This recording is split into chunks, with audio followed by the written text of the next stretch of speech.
Hello, darlings. I hope that you are doing so well wherever you are. I hope that you're safe. I hope that you're healthy.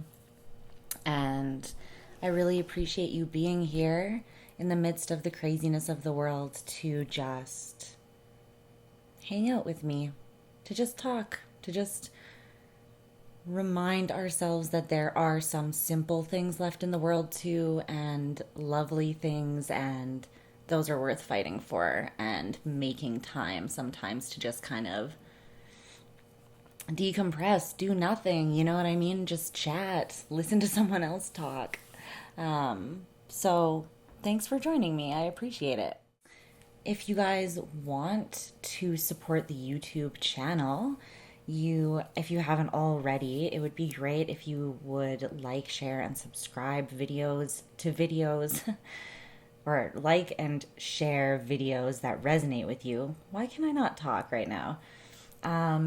Probably because it's early and I'm wake and baking with my coffee, so just forgive me, but I'm in a really chill vibe, so I'm feeling it. If you want to follow me on social media, if you want to donate to the channel, or book me for a private reading, all the information for that stuff is on my YouTube channel page. So you can find it there. And what I was trying to say is if you want to do energy exchange by supporting me in just watching the commercials on my channel or liking, sharing, and subscribing, that is helpful as well. Okay? So, yay. So we're just easing into things. I thought that we would talk about self-love today. It's something that's kind of been on my mind, a topic that's been on my mind very much the last couple weeks, but beyond that, honestly, it's been it's been a theme throughout my life that I've noticed that it's been a focus point, not in a negative way, but it's kind of, maybe it is for everyone, right? It's like the journey towards the integration of self, loving self, and not seeing ourselves as the person that we should be or we want to be, but just seeing ourselves as the person that we are and being okay with that, right? Especially in times like these with so many shifts, so many massive things shifting, we need that healthy foundation of self-love. When we're sure of ourselves, we can handle anything because everything is to do with our perception of things and how we choose to feel and react about things, right? We're also spending a lot of time alone with ourselves right now, which is a lot easier to do if you actually like yourself. So we're going to aim for that. This also, of course, self-love has a lot of other implications in our lives, like during uncertain times, we find our strength within, kind of what I was just saying already. When we're sure of ourselves, we can handle anything, sort of vibe. But also this impacts directly our intimate relationships with other people because we accept the love that we think we deserve, right? And so we will self-alienate and then blame other people or shit on ourselves. So for instance, this is something that I do, right? So all the stuff that I'm sharing with you guys today is coming from a space of having vast knowledge in self-experience and through psychology, my studies and communication studies. That's where I get this information from, okay? So take it with a grain of salt. It is mostly my personal experiences, but that being said, I have a lot of experience with self-destruction and the search, the quest for self-love, if you will, the stumble towards it more so. So something that I do is I'll build walls between me and people because I don't think that I'm worth the love that they're trying to give me. And then I'll be like, people don't care. No one cares about me. But it's like, how are they supposed to care when I've built these walls, right? So it's a form of self-alienating. And I was calling myself out on it in the shower because I was having these realizations, which I often have when I'm in the shower, of course.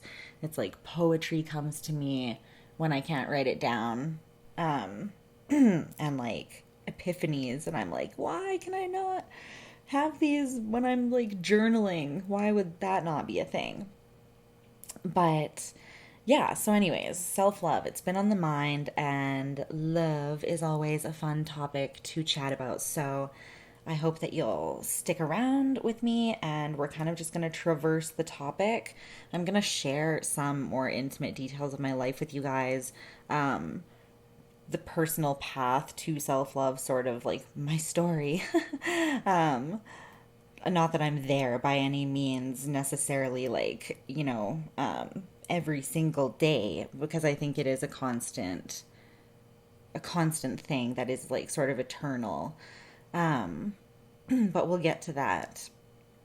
So, yeah, I think I'm just going to kind of share some of my personal experiences, and then some sort of points on where you can start if you're like, self love is like super new to me. I'm just used to beating myself up all the time.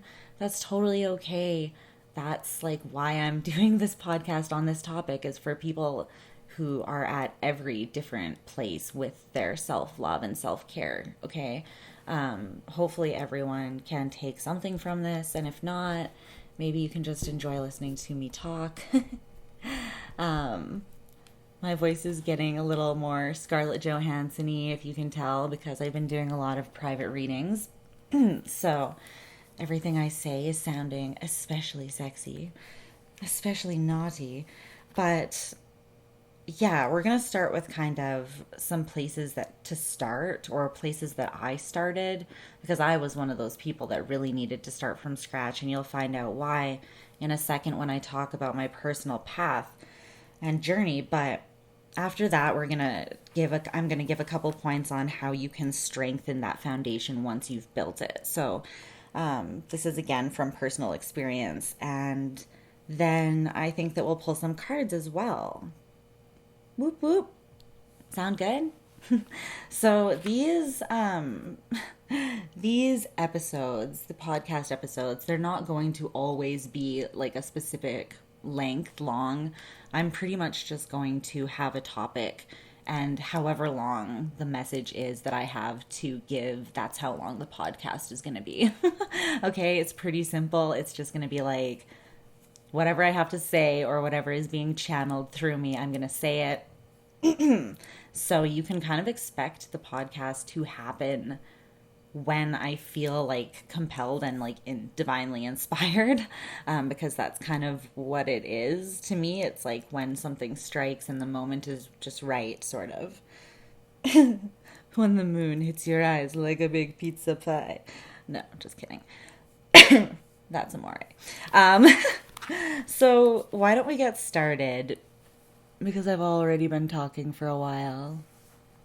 So yeah. And if you hear like ruffling around, that sounds like cushiony sounds, it's because it is cushiony sounds. It is indeed cushiony sounds, the culprit. But I like recording these in my big comfy like reading chair, so yeah. Okay, so let's talk about my personal journey, my personal mess towards the stumble, the very what am I trying to say? Why can I not even talk right now? This is how ungraceful I am. It's like blah, blah, blah, blah, blah, blah. The trajectory that is not linear is what I'm trying. Linear is the word I was trying to think of. The non-linear trajectory of my path towards self-love. Okay. So,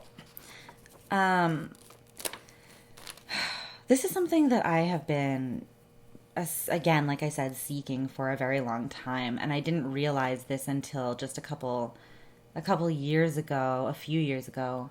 But that was when I was already healing from the thing that really tore me apart. So we're going to start there. We're going to start with the shattering, the breaking. Because that's when I really got serious about my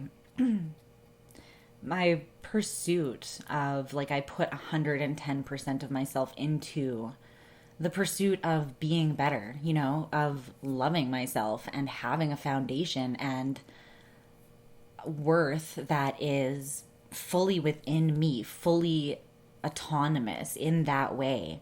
I would lack for nothing. I would always have that value for myself within me. And it's not that nobody could add to my life in any way, because for sure they could and should, because relationships are like, that's what humans are. We're relational.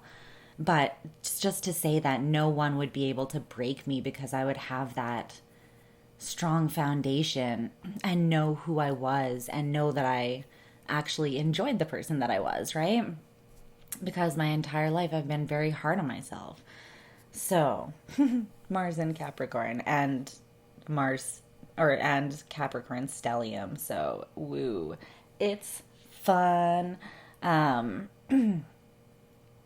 But this particular story, drum roll please, I'm about to be cliche as fuck. It started with a boy. Truly it did though. It started with a boy. A stupid, beautiful boy. Yeah, essentially, I won't go into the details of that, but essentially I got my heart broken really bad by someone that I had never had a connection like with anyone else in my entire life, and didn't even know that something could feel like, you know? It was one of those ones that came out of left field for both of us. Like, I could feel our energies reacting to each other in sort of like I was just going about my way, and then like didn't even know you existed, and now I know you exist, and now there's this U-shaped thing in my life, hole, void, you know, without you. It's very annoying. Those of you who have these sort of energetic connections or spiritual relationships or twin flame unions or whatever will understand what I'm talking about. So I fell in love I pretty much was just unguarded because these feelings were so new and they were so amazing. And I was like, wow, there's no way that this is not like the person that I'm meant to be with, because things just don't feel like this in real life. And when they do, you just don't fuck with it. You don't just like give it up. You know what I mean? So even though there were red flags, I was like, there's no way this can end because it's like such a perfect fit for me. You know what I mean? I'm just going to have some water throughout, so feel free to hydrate with me. Ooh, it's like a snowstorm outside and it's big fluffy snowflakes. It's actually really calming and pretty. I don't want to go outside or anything, but it's nice from the warm side of the window. It's like a blizzard. Okay. Let's get back on track. So, yes. Long story short, this person disappeared out of my life in a very traumatic way. They just cut themselves out of my life without any, they ghosted. Okay. So without anything. And I just remember like nothing like that had ever happened to me before. No one had ever treated me that way. And I felt really dehumanized. And it really fucked me up. It fucked up like my view of people even in the world. Like it really shook me to my very core, this experience, which I know maybe sounds stupid. It's like, oh, big deal, you got ghosted. But it's like, it's actually traumatic when you have a certain view of people in the world. And I had a certain view of this person in particular as well. And I couldn't understand how, I couldn't piece together how we could be like really, really good friends and actually just really enjoy each other as people and genuinely care about each other, you know, like put romantic feelings aside. But there was a lot of just genuine care between us that I could feel. And I just didn't understand how someone could treat someone else like that in general. So I pretty much crumbled and didn't even have a foundation to land on because I had always just been super hard on myself and not believed that I really deserved love anyways. And this goes all the way back to like my childhood wounding, which is your typical daddy issues bit, but I won't get into that. But my parents are divorced and my dad sort of moved out at a very sort of pivotal time and became a lot less present at a very pivotal time in my life. And I didn't really have a chance because of my circumstances at the time to process and grieve that trauma. So that was repressed for a long time. And it was triggered by this boy when he left, unbeknown to me at the time. Like I didn't have the wisdom that I have now surrounding the situation because this was a couple years ago, right? So, anyways, I don't know if you guys even find this story interesting, but I'm just like giving you some context and background here. So, whatever, it's my fucking podcast. If you don't want to hear about me, then stop listening to my podcast. Go away. I don't want to listen to you, or I don't want you listening to me either. Just leave. So, yeah, I went through this massive tower moment, and it was the universe stripping everything away from me, though, all of these false beliefs that I had about myself because I really had nothing left. I had like no strength because I couldn't make sense of this, and my Gemini moon needed to make sense of it for me to have closure emotionally. You know what I mean? Which I never got from this person. I had to create it myself. So, to speed forwards now, this has been almost 4 years now of really intensely focusing on shadow work, on healing, and on my connection to my higher self and spirituality. That was sort of triggered by the situation with him, or that was the catalyst of it.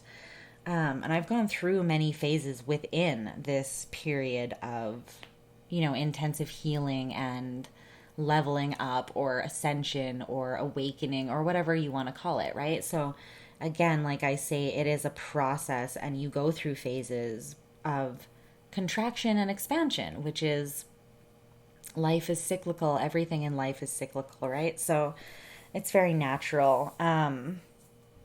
But at one point, when I was processing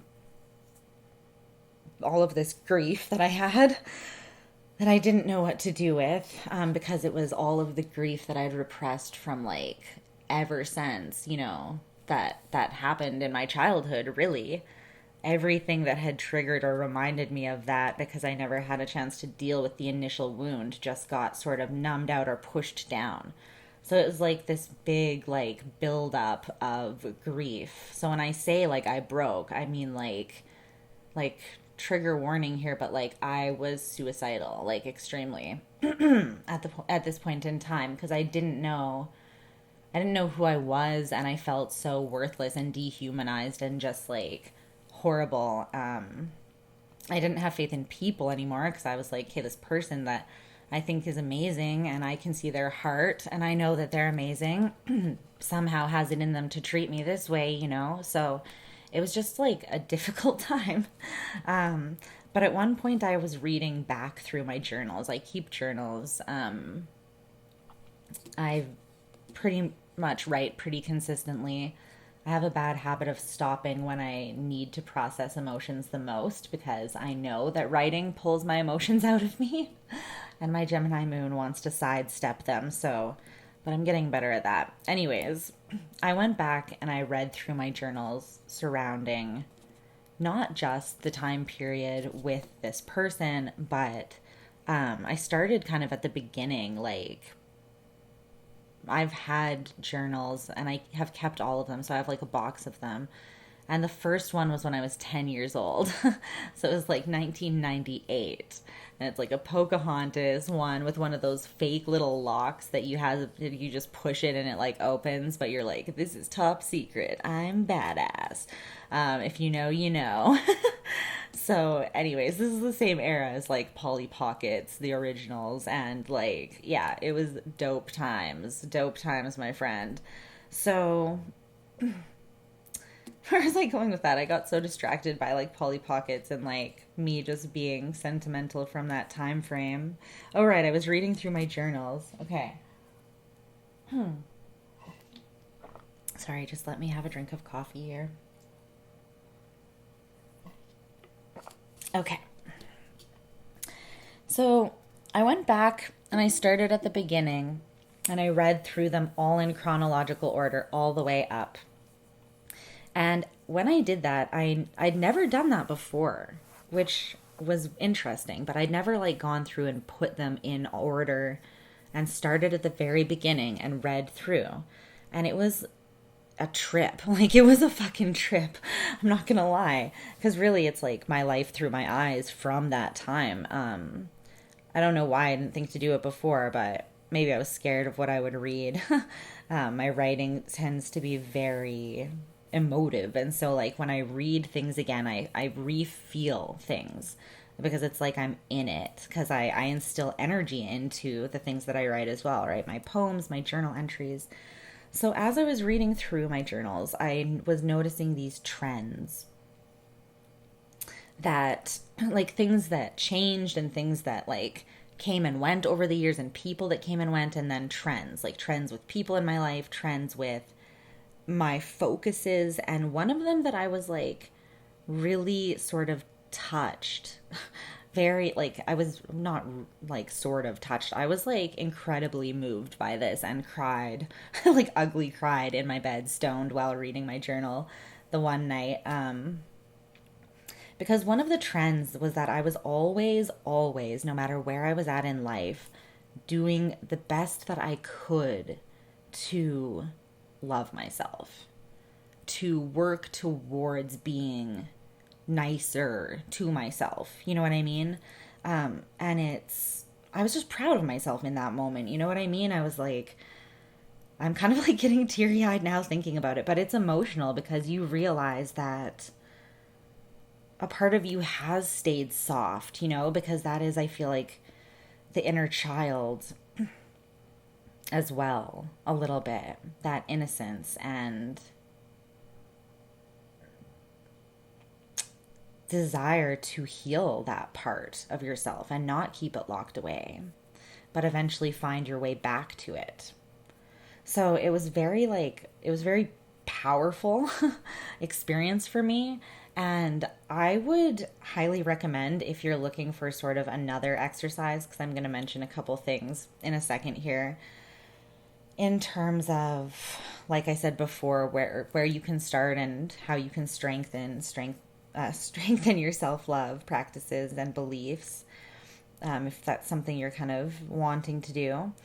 But another exercise is just to create a safe space. Essentially, you create a safe or sacred space to visit in your mind. So you would kind of like go into a meditative state as if you were just meditating normally, but then in your mind, you would sort of picture yourself in a place, a specific place.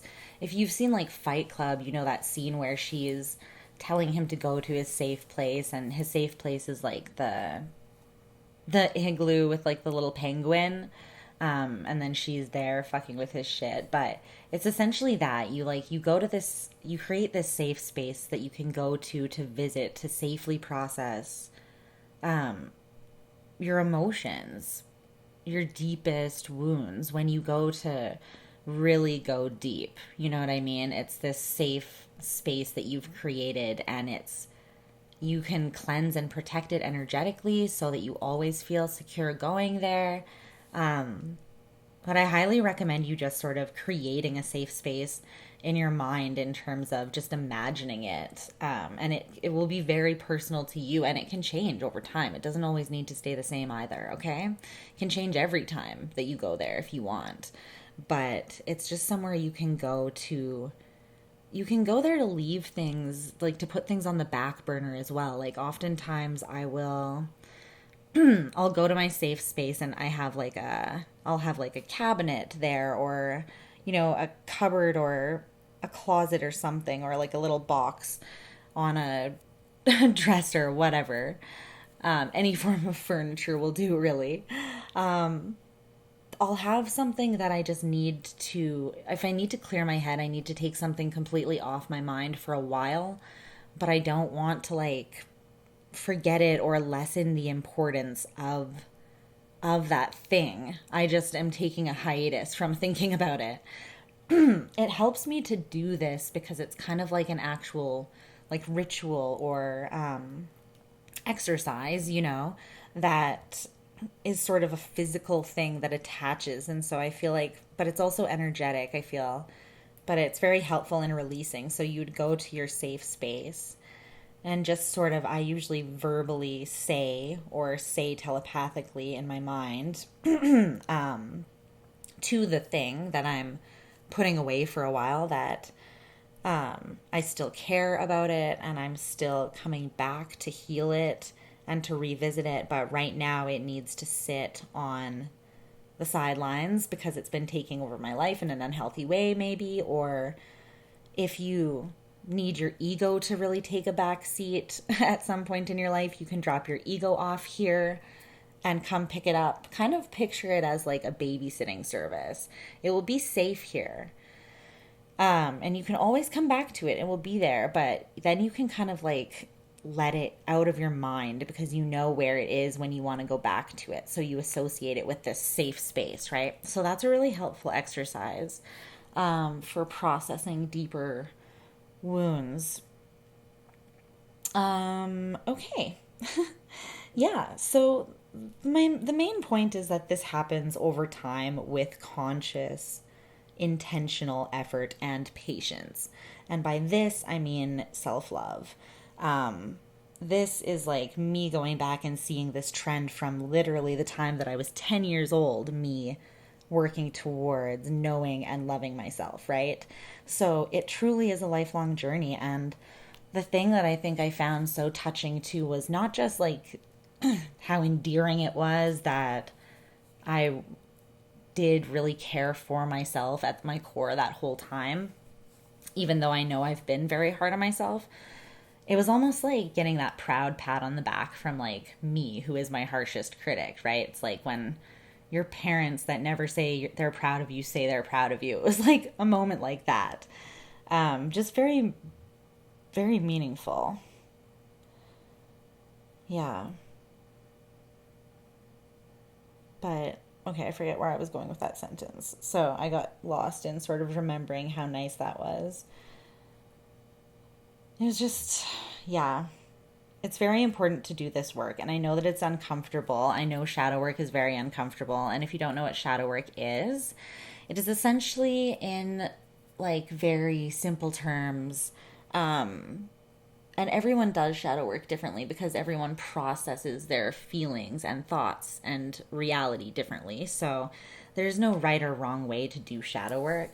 It's whatever works for you. There are general guidelines, but generally speaking, shadow work is simply going within into your internal landscape and coming face to face with the darker aspects of your spirit, of your being, of your nature, the parts that you're most ashamed of, the parts that are the ugliest, the parts that whatever, where those wounds exist, where they reside, you know what I mean, where they're festering a little bit maybe from time to time, where they hurt when the weather changes, they ache when the weather changes. So you come face to face with these and you essentially just you realize that there is nothing to fear, and you start understanding duality and integrating the dark and the light of yourself and just sort of balancing the yin and the yang. Okay, so that's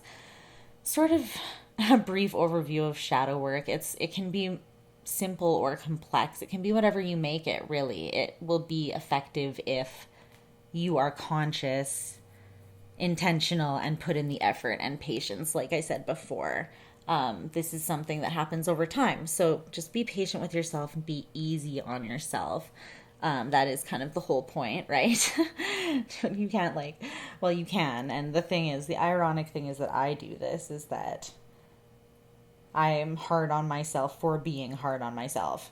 It's like shitting on myself inception. Of course, I'm the queen of shitting on oneself. So, all right, let's go into oh yeah, there's a quote that I was going to share with you guys as well.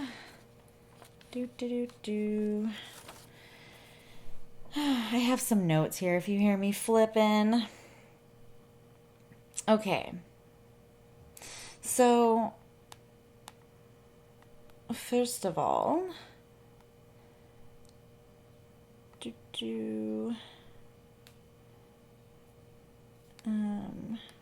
where is it? Yes, okay. In a society that profits from your self doubt, liking yourself is a rebellious act. Okay, that is the quote. I don't know who it's by because the picture does not have the person, but I'm sure you could Google the quote and find out. Someone said it though, and it was someone smart. So, yeah, in a society that profits from your self doubt, in a society that it wants to make us believe that it cares about us and has our best interests at heart, but it doesn't. We can't be naive, you know? We have to rise up in rebellion against this society that's constantly profiting off of telling us that we need to be different in order to be good enough. Do you know what I mean? So we need to rise up and have this rebellious sort of attitude towards this. So there was something else that I wanted to share. Just hold on one second because I think it got deleted accidentally on my phone. Yes, okay. And maybe you saw this. I shared this on YouTube, on not in a video, but on the community, just in a little written post. But I thought that I would share it here as well. I just had a moment where I was proud of myself for being able to be like simultaneously very okay and very healthy and very balanced and well, but also like really deeply emotional and in my feelings, like at the same time. Because I was really sad and sentimental about some things and really longing for some things, but I was also really good and full and whole within myself. And I just was proud of myself for the resiliency and the duality of that. And just me still being, I said I'm still a bad bitch when I'm crying. I'm finally starting to see my vulnerability as strength, right? And that's why you do shadow work, because that's what happens. You start seeing things that you believed to be things that you tore yourself apart for, you start seeing as things that add to you instead. It's all about your perception of yourself, and it really does change your life, okay? In relation to that last quote, there is another quote. Someone on Twitter posted this. It was at Melanated Mama, if you're on Twitter. But she said, so I'm a Scorpio rising, and she was posting specifically about Scorpios with this, but this could apply to literally anyone. You don't need to be a Scorpio. It's just that Scorpio placements typically have a lot of these sort of energies, okay? But if it resonates with you, then ignore the Scorpio part. So she said, once Scorpio placements realize their vulnerability is their power and strength to transform their world and others, then they can release the dark side. They can release fear, resentment, possession, the search for value, sadness, insecurities, and that thick wall. I'm going to keep it real. Staying behind a wall and blaming the world for being the reason you don't open up isn't good enough for me. No one loves like I do. No one I know is as vulnerable and open as I am. So why would I choose to follow the group? Everyone wants to be loved. I know that. I know the power that my vulnerability has in letting others know they're not alone. So they open up and are vulnerable with me back. I don't fall into their detachment. They fall into me, and I show them it's okay to be seen. So let me say that last line again. I don't fall into their detachment. They fall into me, and I show them it's okay to be seen. You see how that sentence is, it's taking the fear and it's reversing it, and so it's correcting. I'm not falling into their detachment, which would be seeing this from a fear-based position, right? It's like I show them it's okay to be seen by embracing this quote unquote dark part of myself and letting people know that we all have those parts. It's naturally human. No human is perfect. We are a very imperfect species. And it's okay. It's what makes us, beautiful. I mean, some of the imperfections are there's no real way to find beauty in them. violence, death, destruction, those sorts of things.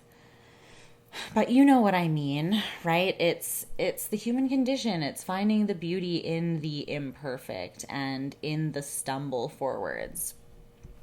Okay, so let's move into foundation building for self-love and how to strengthen after you have that foundation, okay? Okay. So, the first one that is really important, and I already sort of touched on it, is how you think. And if you're really serious about stepping up your self love game, I would maybe even like take some notes because I am going to share some stuff that has worked really, really well for me in manifesting or growing self love in my life. And if you are serious about it, you can, try some of these things if you feel open to it and let me know how it works for you. Okay. I would love to hear that some of this stuff works for other people as well. It would like make me so happy. So, yeah, take some notes if you want and let me know how these things have worked out for you if you have applied them to yourself. So the first one is how you think.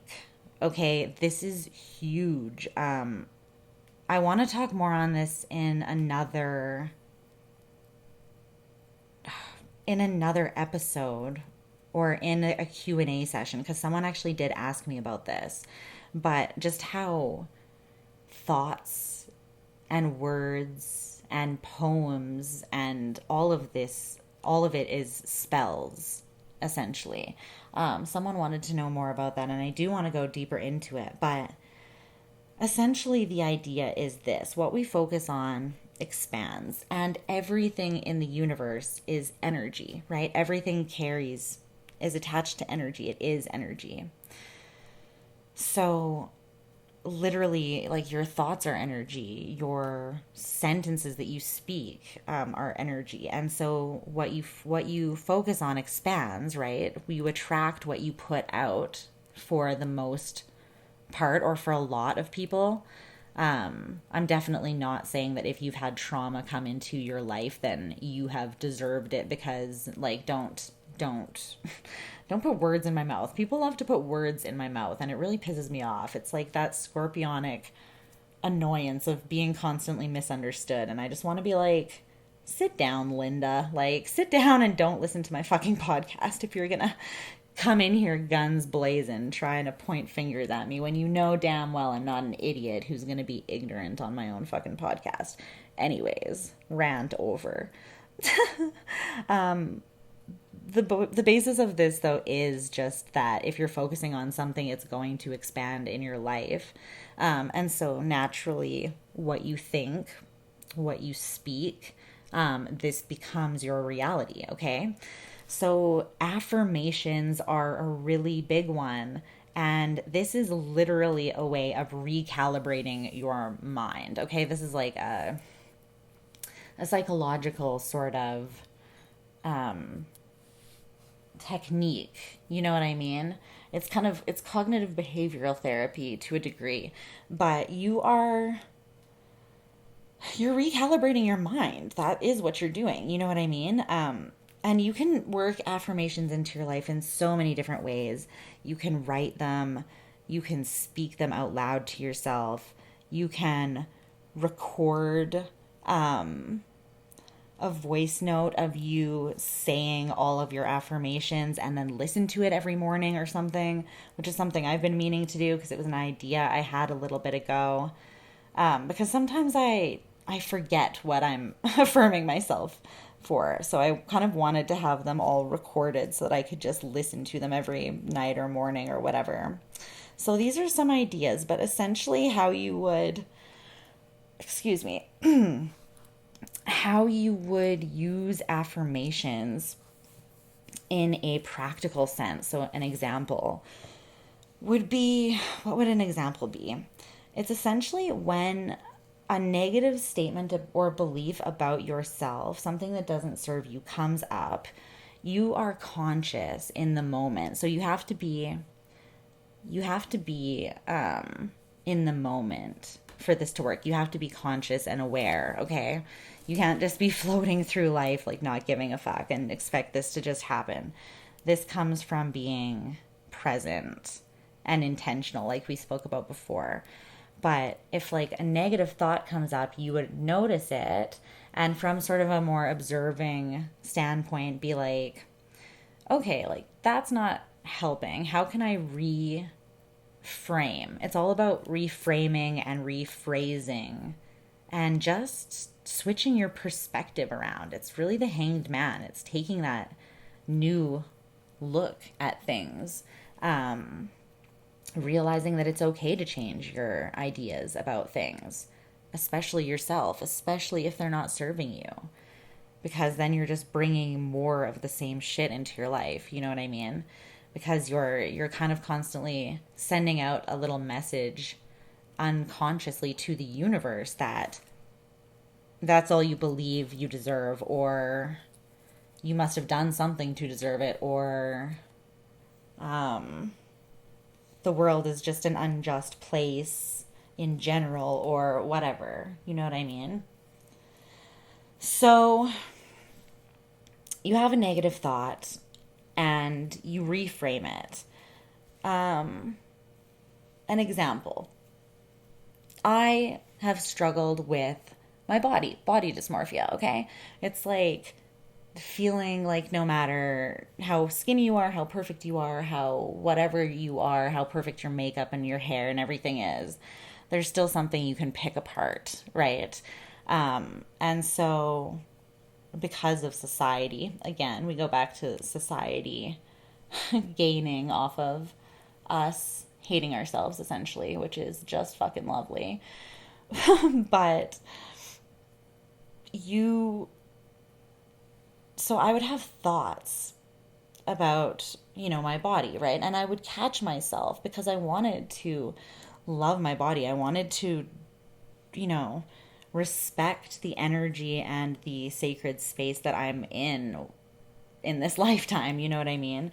And sort of treat my body more like a temple, and that includes everything in it, with like even its, its thoughts about it. And so it was something I wanted to work on. So when I had a negative thought about my body, I would stop.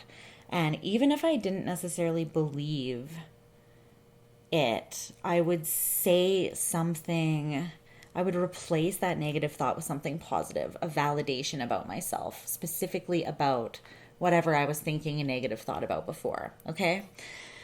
So you catch it right away by being present, and you replace it. It's really simple. It's kind of like weeding and planting seeds, right?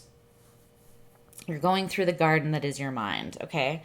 And you're just weeding out whatever comes up, and you're just going to plant a positive seed. So even if let's say you're having a negative thought about whatever part of your body, or my thighs are too big, I don't like my thighs, let's say. If you can just you don't need to say, I love my thighs, you know what I mean?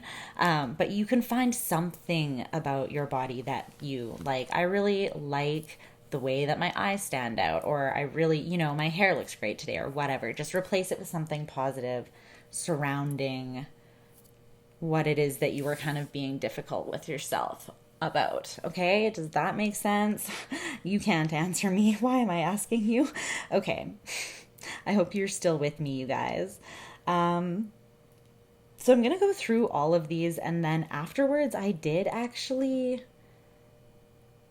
a little further down, I did pull some crystal cards, and a crystal for each of these points that I'm making, or exercises that I'm mentioning, did come up. So like specific crystals that would, for instance, this one, it would be a crystal that supports self-love and positive affirmation and clarity of the mind in knowing where your value comes from, sort of thing, okay? Or it might be something that resonates with the heart chakra. So I will let you guys know a little later on what the stones for each of these points are. And so if you are planning on kind of using this information and applying it practically to your life, if you want some more information, these crystals will kind of boost your journey as well. Okay? I know that it seems like I'm going into a lot of like detail, and this podcast, this particular episode might be a little longer than, most of them, but I felt really, really called to talk about self-love the last couple weeks, and I held back and I put it off, and I just feel like it's a message that a lot of people need right now, and I really hope that you can apply it, and that it's helpful to you, okay? Okay. So if I go into detail, it's because I'm doing it on purpose. So for your benefit. So the second thing for this building the foundation, the first one is recalibrating your mind and how you think, reframing with affirmations. The second one is really remembering who you are and having sort of glimpses of yourself. So this is about believing in magic, believing that there is still good in the world, and through that belief, being able to connect to the divine in yourself and the divine in general, and strengthen your spiritual practices and manifest more strongly, but also through connecting to the divine, you naturally come to love yourself unconditionally. When you are attached to your divine self, you are in a state of unconditional love. Nothing else can exist in the state or in the presence of divinity. So at least in my mind, when you're really tapped in, or I can't speak for everybody, but these are my thoughts and experiences. So again, don't get offended. Just take them how they will. You're allowed to disagree with me if you want, for sure. But I think that when we're tapped into our divine selves, we're risen above the shit, we remember who we truly are, and we're in a state of unconditional love because we remember that we have the divine within us. We remember what it feels like to be intimate with the divine, and that it's all good, and we are not judging ourselves in that moment. We have that quiet understanding and confidence, that remembering, okay? So the second point is just remember who you are and allow yourself glimpses of magic. And then once you get strong with manifesting, you can actually manifest like more magic into your day-to-day lives if you want. Okay? So that's the second part. All right, so we're moving down into the third point now. So the last point for the sort of building a foundation. And this is about acting. Acting like you would if you were living the life that you most want. So let me just explain. There's a theory behind this. And actually, I think it was Aaron Doughty that I got this from, one of his videos. So check him out on YouTube if you want. He's got lots of videos on, interesting videos on manifestation and raising your vibration and energy, stuff like that. So you might be interested in that.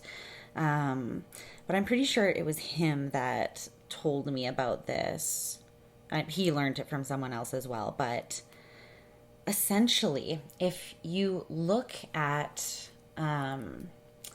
literal frequencies, so when we say that energy, every energy has a certain vibration or vibrates to a certain frequency, right? Or when we say that someone is low vibrational, low vibe, or negative energy, or however people sort of say it, what we're talking about is actually an actual vibrational frequency that they are at, okay? So, like I was saying before, that like sort of attracts like in this sense. So whatever level you're vibrating at, it's kind of like you're going to attract things that vibrate at the same level, Okay? That's kind of sometimes why wounded people, I feel like, attract other wounded people. Why trauma bonding takes place sometimes. You know what I mean? I think that we subconsciously actually attract, people or things, situations that are on the same vibration as us without knowing that we're doing it. And again, it comes back to the idea that what you focus on expands. So what you think consistently becomes what you believe, becomes what you feel, becomes how you act, and how you act turns into a habit, and your habits become your life. So this is how everything starts, with that seed, with the affirmations, right? This is why recalibrating your mind is so important, because it all stems from there. So what you want to do is you want to vibrate at the level that your manifestations are vibrating at, okay? So when you think about your manifestations, what your highest, your best good looks like, what your greatest dream come true looks like, think about the energy and what that feels like, okay? It's high vibrational, right? So you need to be vibrating at that level so that you can fully step into it, or accept it, sort of seamlessly flow into each other. You know what I mean? So how you do that is you can view it this way, literally like kind of like a cone. So if you drew sort of like a funnel, at the bottom would be the most, like the lowest vibration, okay? The lowest actual frequency that you can exist on. And this is where sort of more difficult emotions are, or where emotions that we really don't want to get fixated on, or stuck or stagnant feeling, are at. So this is like shame and anger. Above that, we come into like neutrality. And then above neutrality, we have acceptance and reasoning. And these are right around like 400. I think the frequency is about 400 for reasoning and acceptance. Okay, so but reasoning is still like your logical mind. So you're still at this point basing your self-worth off of what you can sort of prove, quote unquote. Okay, so this is still pretty low vibrational, actually. Like the logical mind is rather low vibrational, generally speaking. So what we have above reasoning, though, and even acceptance, we have love, we have joy, we have enlightenment, right? And all of these are vibrating at a high level. All of these things, if you're existing within this energy and vibrating at this frequency, you're pretty much going to be able to manifest instantly. And you're going to be able to point that towards yourself then, and your healing, manifest more self-love, manifest more awareness. That's one thing that's really great is, and I can do a Q&A on manifestation and my thoughts on that. I'm not really like a big believer in like, what's that one really famous law of attraction thing called The Secret or whatever. I don't know. I've never read it or followed it, but I just do what works for me. And honestly, I believe just like any magic process or like ritual, which it really is, you kind of just do what feels right for you and connect to the energy in an intimate sort of personal way. And I feel like that's usually the most effective. But if you guys do want some tips, tricks, and just like knowledge on that, let me know and I can do a podcast on that, or at least mention it.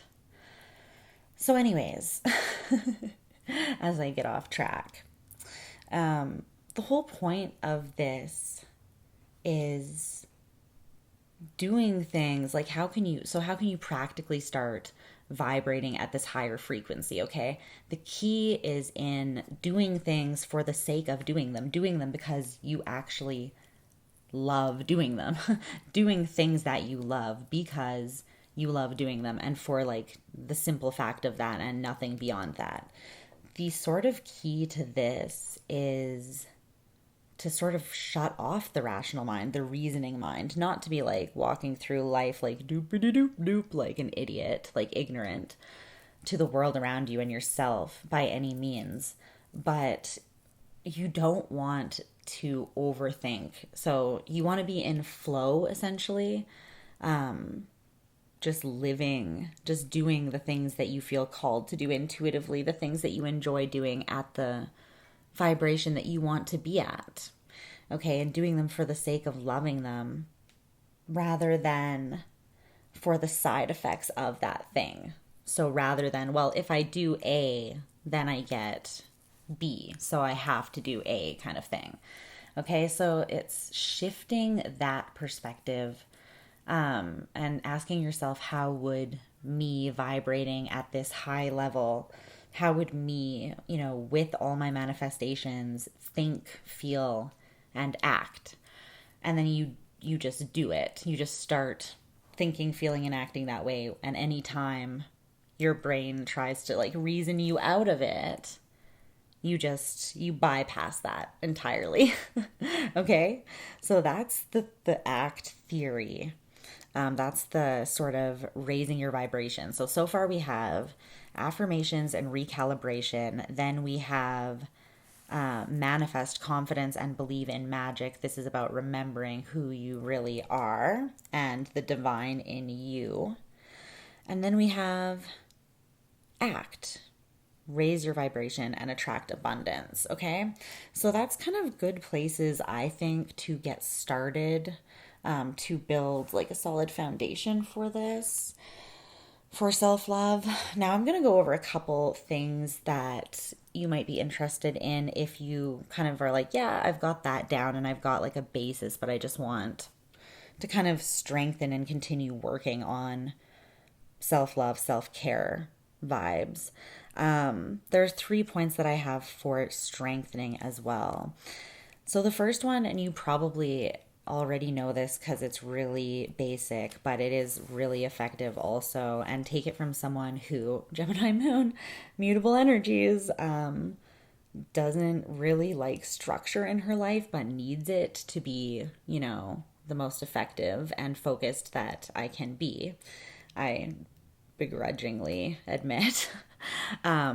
Consistent, small, and achievable goals that are going to make you feel capable are really important, because these are literally like you're setting yourself up for victories on a daily basis, right? So reasons, like physical reasons to pat yourself on the back, actual things that you're doing to feel good about, right? So this is why they need to be consistent, small, and actually like achievable goals. So start with even like really small stuff. Like if you're in sort of an avoidant, maybe unhealthy, escapist sort of state, and let's say you're just having trouble kind of just tending to your basic needs, it might be like, I'm going to shower and do my makeup today, or do my hair today, or put on an outfit that makes me feel really like good about myself, or I'm going to take out the garbage that's been building up today.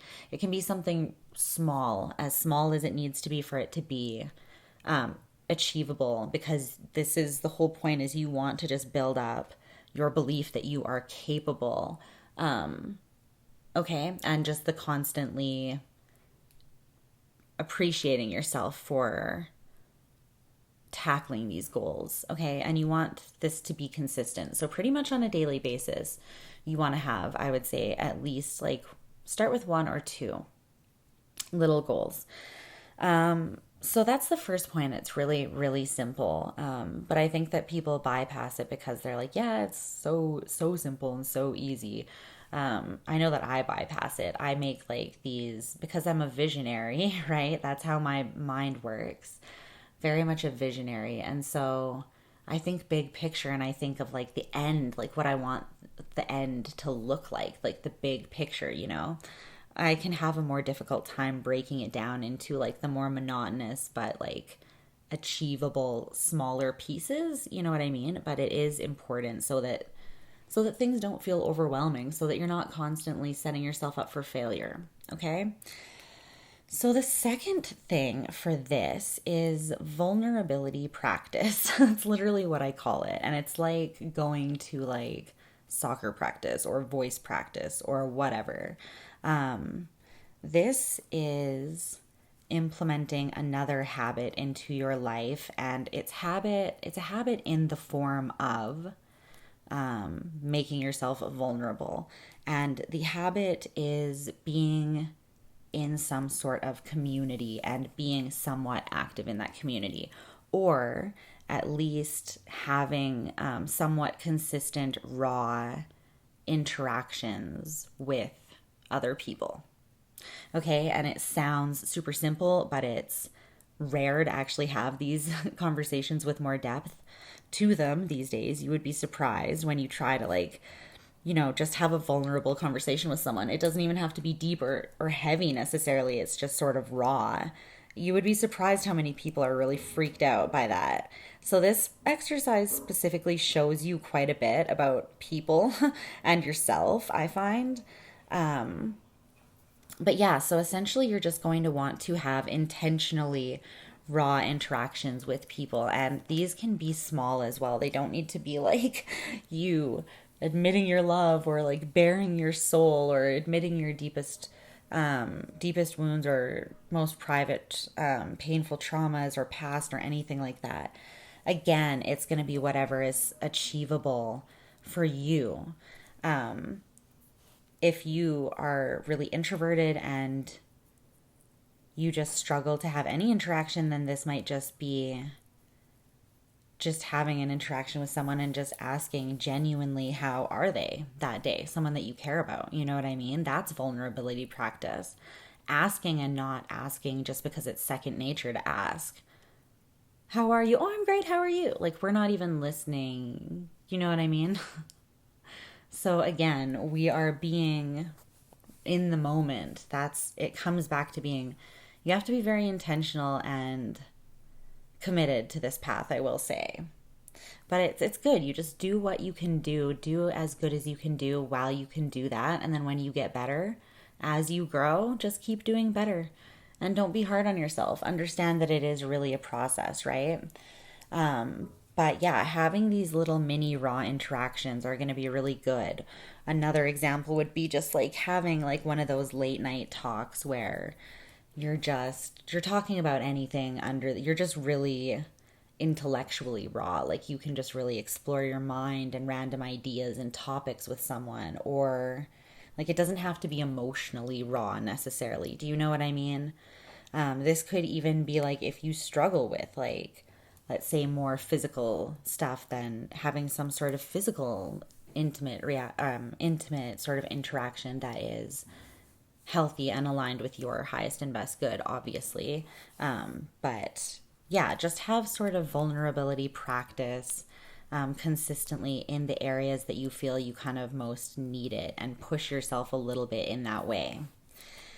The thing about self-love is that it is uncomfortable as fuck, and it's so, like, it's ironic. And the thing about self-love too, I think is part of like the biggest tricks that quote unquote the enemy or darkness or that duality, our shadow self, likes to play on us, is making us feel stupid for just not naturally just really loving ourselves. Like, oh, like self-love being an issue is just stupid. Like, whatever, just like love yourself, get over it, dude. Like punch your arm and like whatever, man. Locker room chat, like dude chat, I feel like. But it's not second nature to us. In fact, I feel like our entire lives are built around stripping away the barriers that we or other people or society have built between us and our ability to love purely and wholly.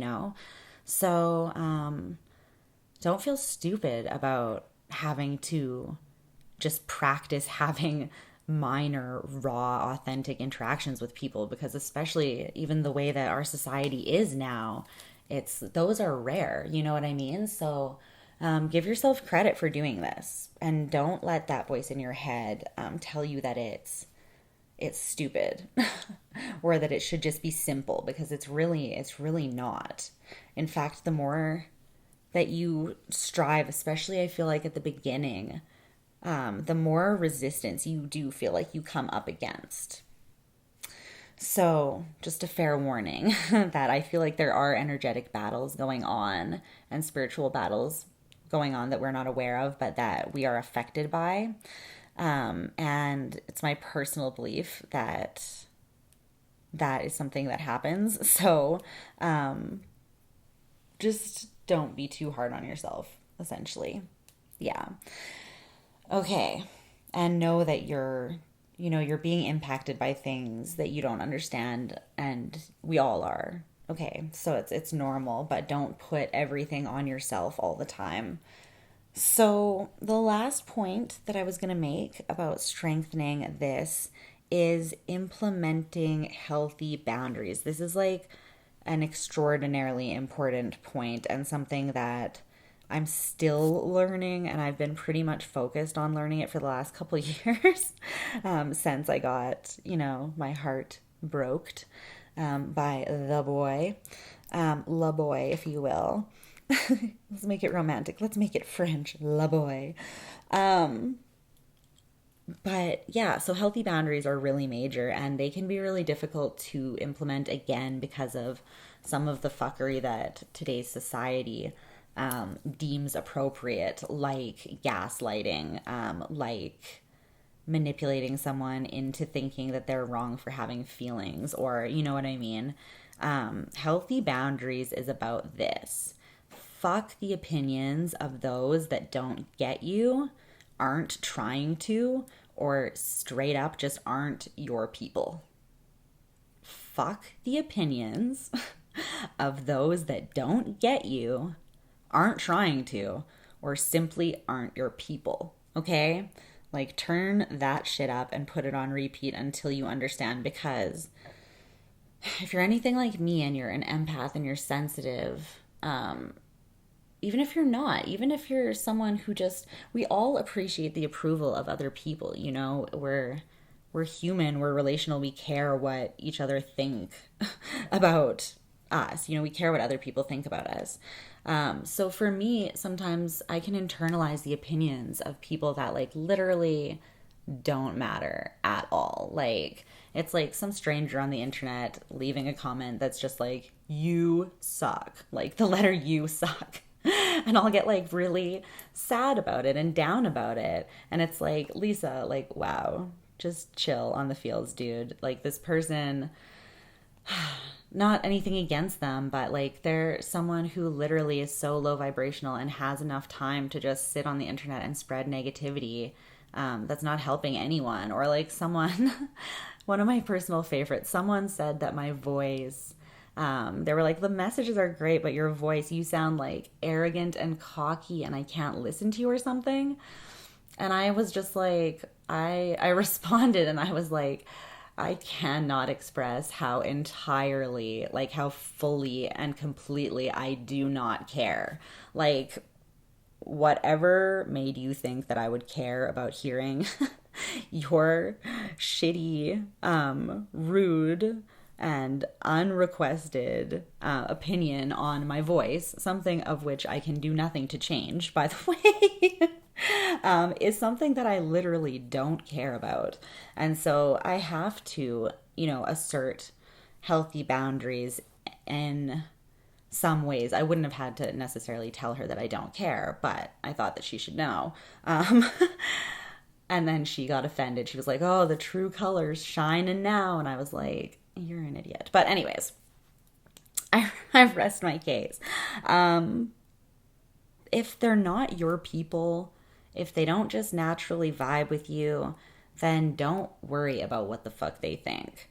They're only comparing you to themselves to make themselves feel better, or they're jealous, or they don't understand and they're ignorant and not even trying to because they just want to be right about their belief. So they've just already pasted a label or a preconceived notion on you. Like, it's frustrating to know that there are people out there that that misunderstand me and my messages that I put out there, that take it the wrong way, that don't understand the tone of my voice, or, that think that I come off that way, or just people that don't get me, and they don't care to either, right? It's very clear that they don't care to.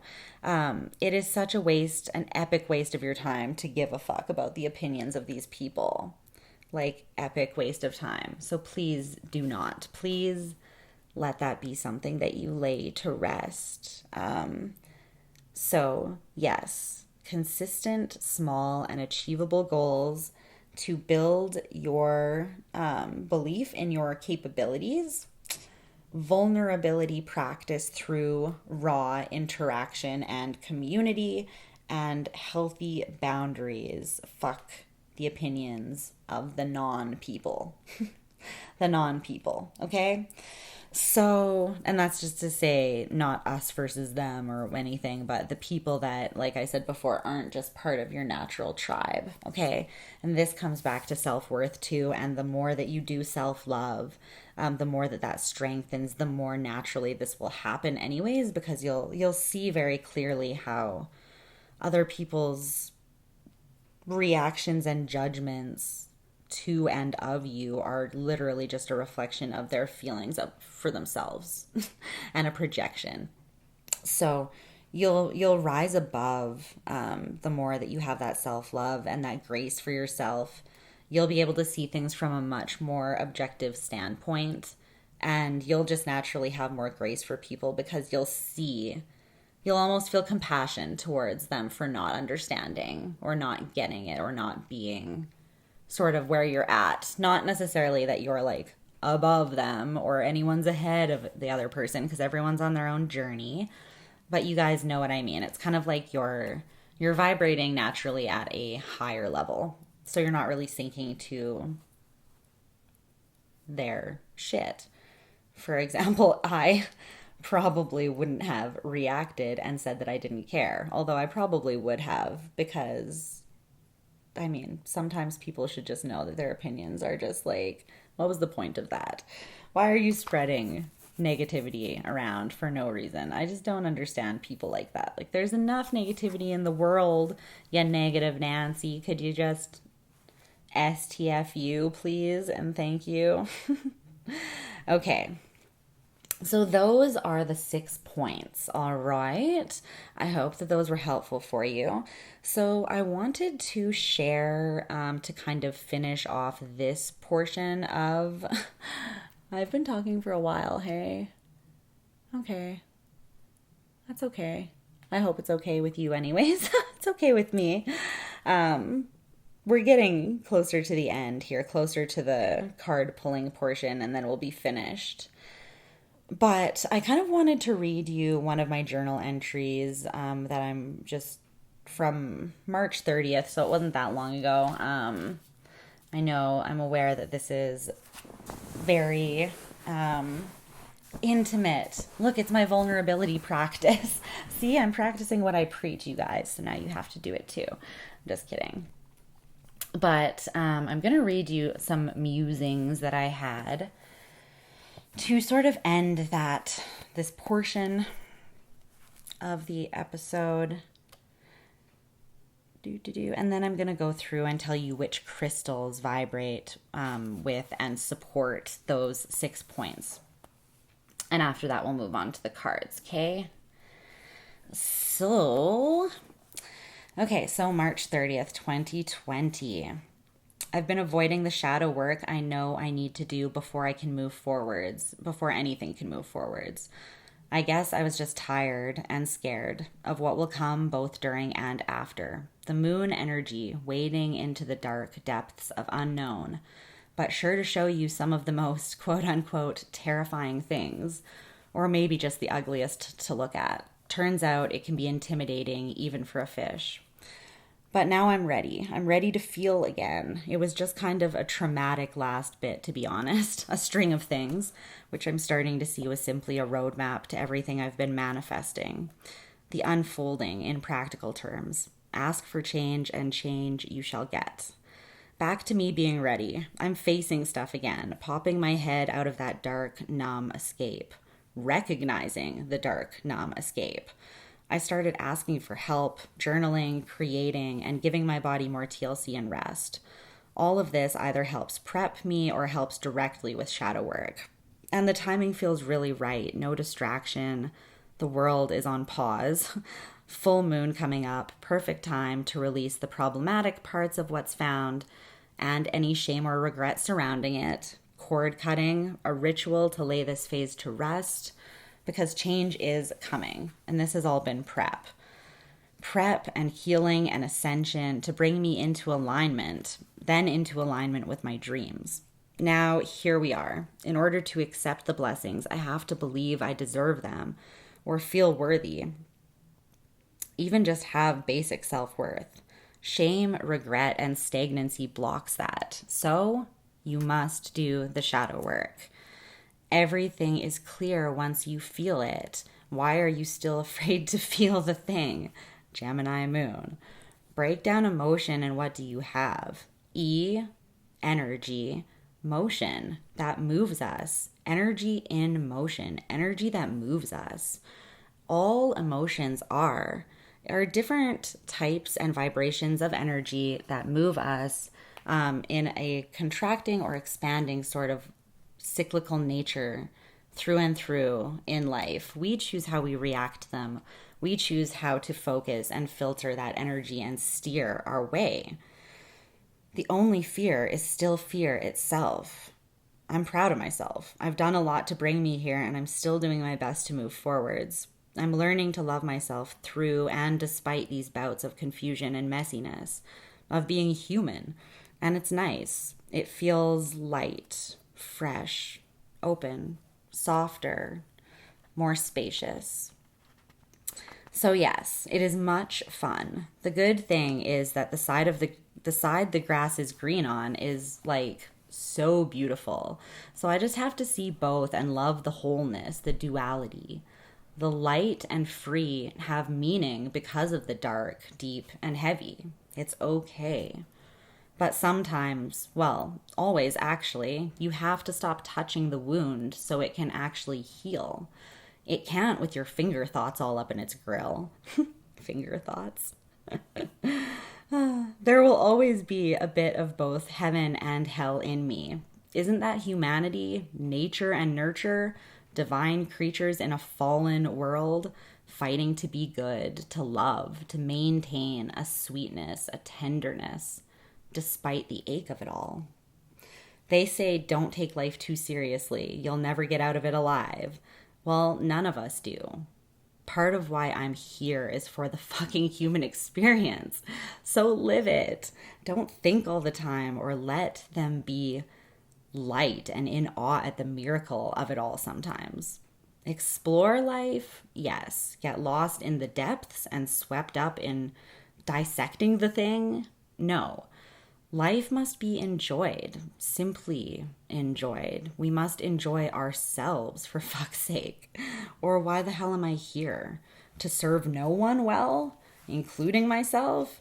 Because me not liking myself serves no one well, and no one truly. And that will never do. I will love and keep this heart open accordingly, and usher in that which aligns to my heart's desires, and it will be mine, and so it is. Okay, so that is the journal entry, and it's just kind of musings on, well, everything that I said, my personal path, how I've dissected things, the areas I still need to work on.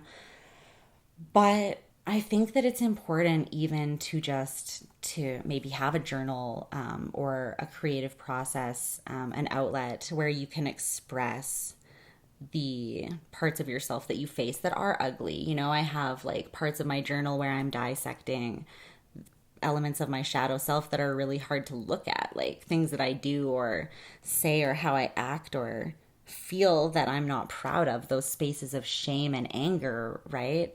But it's really helpful to get it out, I've found.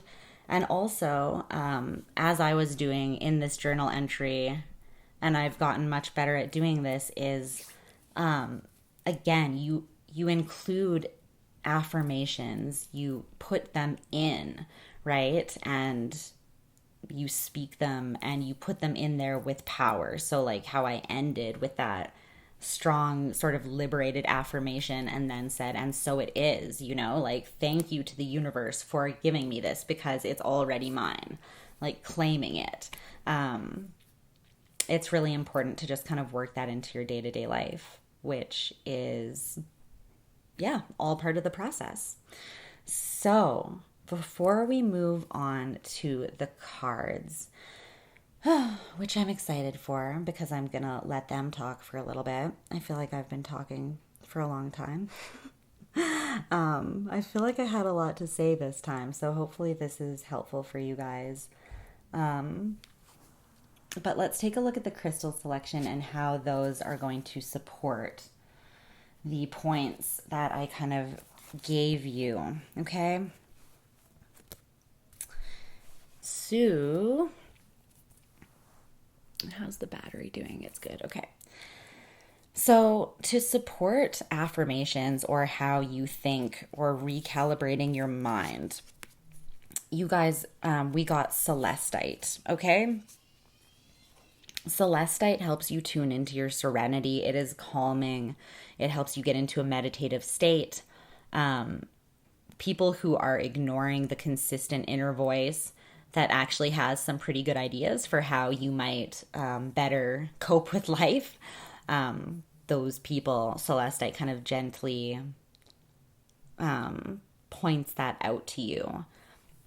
Kind of, if you listen, really listen, this is when you hear that voice speaking back, okay? So it really does help tune you into your serenity, and then from there you can speak those affirmations. So Celestite for the first point, okay? For the second point, the remembering your divinity and being confident, is green aventurine. So green aventurine is a good luck stone, but it also is, it works very much with the heart chakra. It's very happy-go-lucky vibes. It reminds you that Earth is supposed to be fun, that life is supposed to be experienced, you know? And it's good for you if you're in a rut or a funk. It really like pulls you out of that. It really keeps, I feel like, your vibration quite high, and it's especially useful when you find yourself sort of in a crisis of confidence and you need to kind of like wake up, clean up, and put on your like big girl panties and just, you know, boss up. Put on some lip gloss and mascara and a top knot and just boss up or man up, whatever it is. So the second one is a green aventurine. The third one for the acting, raising your vibration and attracting abundance, to support that is citrine, okay? Citrine is about literally manifesting. It is also about creativity and bringing money in. It's about bringing big ideas and big dreams to life. It's especially useful when you are setting intentions. You can kind of hold it or use it to ground you while you make an energetic statement or speak an intention or whatever, and it sort of boosts that. Okay, so this is when you want to start creating the life of your dreams today, not tomorrow. Citrine's kind of like the boot in the butt that will get you there. Okay, all of these, by the way, are ones that I own and have specifically worked with and can back up the energies of. But again, everyone reacts to energy differently, obviously. So you guys might have different experiences with these crystals, and that's totally fine. Just do what feels good to you. Okay. So for the fourth point, the small achievable goals to make you feel capable, Carnelian. Carnelian has a very fiery energy. It helps you get out of fearful thought cycles and move into action instead. It can stimulate you when you're feeling kind of in a rut. It helps you face your fears and shadow self with kind of confidence. Kind of like, hey, what's up? We have some work to do. Let's sit the fuck down. Let's do this thing. You know, like walking in there and just owning it. This is good for wherever and whenever you want to inject like some passion and confidence into your life. Okay? So Carnelian is good for that. For vulnerability practice, rose quartz, a classic. You know, I had to go there. This is for caring for your heart, and it is a classic and a cliche sort of basic quote unquote stone. I hate calling it that. I'm like, cover your ears, babies, don't listen, you're not basic.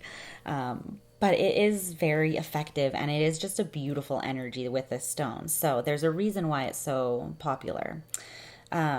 This is for people who are overly self-critical, spiritual beings who love and feel very deeply, or those in the healing arts. It helps keep your space safe and sacred. It helps keep your heart space, your heart chakra activated and open but protected. Okay? And it helps you open up to spirit as well. Open your heart up to spirit. So rose quartz for your vulnerability practice. Last but not least, for fucking the opinions of others who do not matter one tiny little bit, aka healthy boundaries, we have labradorite. Labradorite is protective, okay? It helps protect you on alchemical, spiritual, artistic, dreamy adventures, any sort of adventure, really. It's when you've lost your faith, and you need to experience the world again as just like a weird, wonderful, whimsical place. Just a watery rock hurtling through space, you know what I mean? But labradorite, it helps connect you and stimulates your higher chakras, especially your third eye and crown. But also, it is protective, and it's going to give you that sort of, that groundedness, that connection to spirit, so the certainty that comes from that. And yeah, essentially just the confidence and protection to put down those healthy boundaries and to maintain them, okay? So those are the crystals. Hopefully that's helpful to you guys. So yeah, let's move on and pull some cards. I really want to see what the collective energies are like. I have like a little spread that I'm going to do just to pull up some energies. So we're going to look at sort of the archetype energies that we're in. Pull a couple oracle cards to get an overview or a theme. And then I'm going to do like a little spread. Okay? So let's get started with that. I already picked a couple oracle cards to just get us started in moving towards a theme for the time surrounding us. And so I have those. So I have an archetype card and then just like a couple oracle cards. And then I'm going to right now just shuffle through and pull the actual spread. And then we'll go through it and I will clarify and we'll just have a reading. So it's just the oracle cards that I pre-picked to save us a little bit of time, okay? But I haven't actually looked at them yet. I just pulled them. So let's take a look at the archetype card that we got. We got the Father. And I'm just going to read a couple highlights from the book because I actually don't have all of these memorized yet. It's a really huge deck and I haven't had it for that long. So the Father is the masculine or the protector energy. And it says that the Father embodies both light and dark aspects of the masculine. Thus, he is infinitely dynamic and complex. His energy is strong and regal, embodying such virtues as honesty, wisdom, and loyalty. Yet, ironically and simultaneously, the Father is often absent, literally or emotionally. Through absence or action, the Father eventually reveals that he is neither a king nor a god, but a human being with many flaws and wounds. He is both the guardian and one who leaves us to the wolves. Here yet gone, the champion and the failure. The Father can never resolve or escape this duality. It is inherent in the archetype itself. Witnessing the father's limitations allows the child to grow beyond the family and into the world. So when in its light state, this energy is supportive, strategic, kind, but authoritative, acts with dignity and, balanced emotion and integrity. When it's dark, it is absent, disappearing, flighty, disappointing, easily devastated by failures, I feel like. So, yeah, the father energy is really interesting because I was already feeling a major energy of duality, right? And we kind of touched on it a little bit in the beginning portion of the episode when I was talking about your shadow self and doing shadow work. That is kind of all about the duality. So it's interesting that this is saying that this card embodies both the light and the dark aspects, and that it shows you, it kind of shines a light. It kind of shines a light on the flaws, the humanness, It's interesting. The song Kill Your Heroes by Allllllll Nation is coming through my head. It's almost that energy too. It's like healing through, it's almost healing a childhood wound almost, that I feel like. Shadow work that ties in with this. It might have to do with literally your fathers, some of you. But this is going back to that and noticing that this person is only human, or seeing it in a different light, reframing the situation. It's kind of, this is the energy that I'm getting from this, is like literally that healing, that same healing energy as we were talking about before. So the oracle cards that came out that we're going to start with, first we have Trust Your Path, which says, if you knew you would be supported, what would you do? And this is clarified by Strength. Then we have the Inner Temple, Devotion, Tune into the portal of your heart. And this is clarified by the Wildling. And then lastly, we have Trust the Niggle, clarified by Play and Shadow in reverse. Shadow. That damn shadow just keeps on showing up, hey? Funny thing, you can't run from your own shadow. Okay. So trust your path. The universe is saying, if you knew you would be supported, what would you do? Because you are. You know what I mean? Just because you can't see it. This is a test of faith. That's why the Strength card is here. It's because it's going to take it.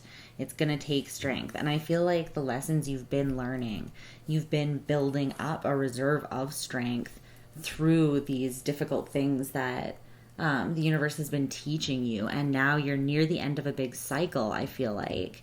And there's just like little tests to be like, did you really change though? Do you really want more for yourself? You know what I mean? So tests of needing to be strong, needing to be responsible, needing to see things from maybe more of a balanced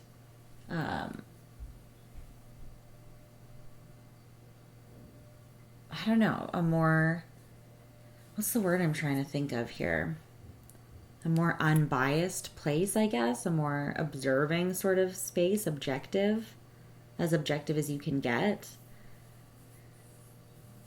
Inner Temple, tune into the portal of your heart, the Wildling. This is really saying, be like rebelliously devoted, be recklessly devoted to your heart, to tuning into the desires of your heart, tuning into what your heart is truly devoted to. What does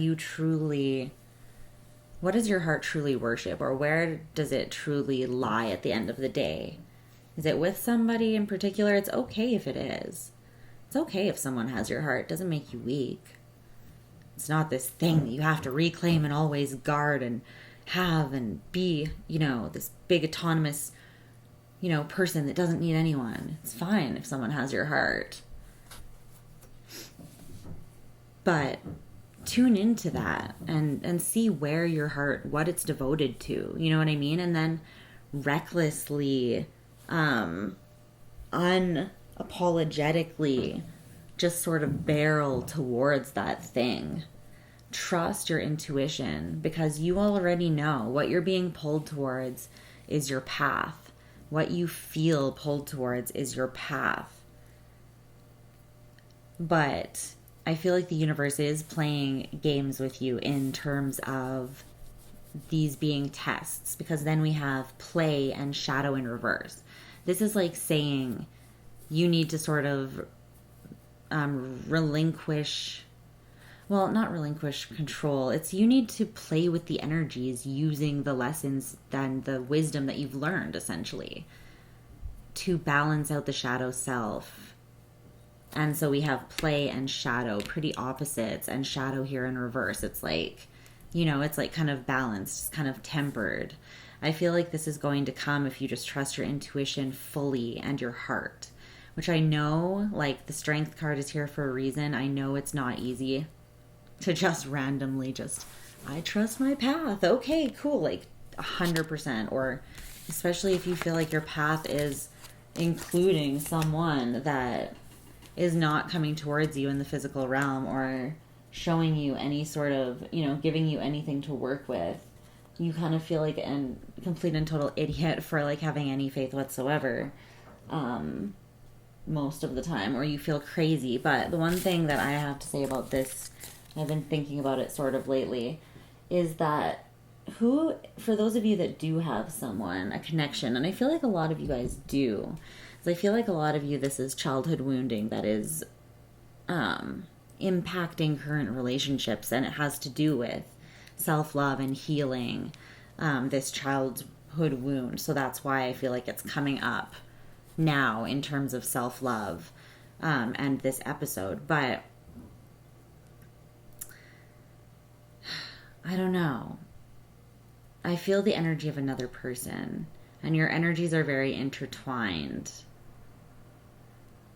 I guess what I'm saying is, when you share energies, when you have a deeply spiritual connection, a lot of the time, a lot of these relationships will, because you're sharing energies, you'll mirror each other, right? Because you're feeding off the same energy. So your actions will be similar. They might be manifesting in a different way physically, but so if you're viewing your person as weak, as someone who doesn't have faith in your connection and is never going to come forwards, then you kind of need to flip the script, right? And take a hard look. This is really hard to do, but this is why twin flames and soulmates are difficult relationships, because they mirror our monsters, so to speak, the ugly parts of us that we don't want to look at back at us, and give us opportunities for deeper growth and deeper love.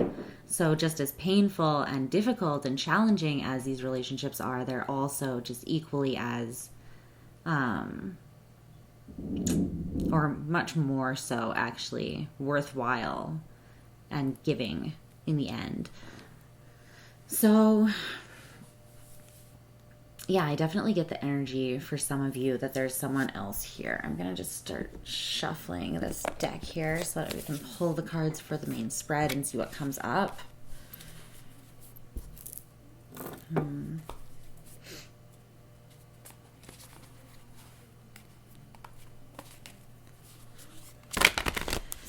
But there is a need to love oneself and to revisit maybe an inner wound or a childhood wounding here, especially if it has to do with your dad. But there is the need to kind of flip the script, like I was saying, and point the finger back at yourself and kind of have a conversation with yourself, right? Like, how am I exhibiting the traits that I am judging or projecting onto my person, right? And just have a really honest discussion with yourself about that. If you feel like they're being selfish, how are you being selfish? Try to literally see things from their side. So this helps when you can step back and be a little more objective, like I was saying before.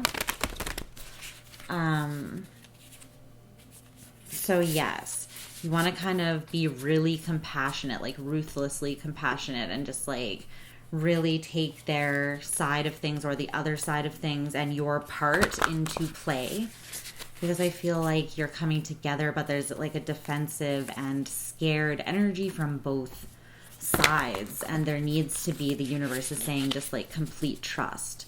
But I feel like you're thinking your person's not strong enough to have faith in this and to take the action to come forwards. But it's almost like because you're projecting that onto them and you're sharing that energy, nothing is happening. You know what I mean? So it's like you're blocking your own union to a degree. It's not completely your fault, but it's, you know, it's impacting things. Okay? Okay, so let's see if we can get the first card, the overview or theme here of the current time frame. Let's say the next 2 weeks. Let's take us to May. How about that? To May the 1st. So the overview or theme of the next kind of 2 weeks for the collective that I am currently reading for. The collective that I'm currently tapped into. It's always interesting to do collective reads and notice how like a bunch of themes that were running through my personal readings are also running through the collective. It's just interesting to see like trends and how they extend, you know. And so much of the time with spiritual things, we feel like we're the only ones experiencing something. So it's weird, but it's nice to like tie it all together, you know what I mean? And actually see that you're really not. You're not experiencing it all by yourself at all. Ugh, okay. Okay. Here it is. Here it is. So the overview or the theme of the next 2 weeks is justice. Bam, just coming out guns blazing. You might be dealing with an earth sign. You might be dealing with a Taurus specifically. Or a Libra, I guess, with justice here. Okay, so give me a second. I'm just going to lay the cards out and then we'll go through this, okay?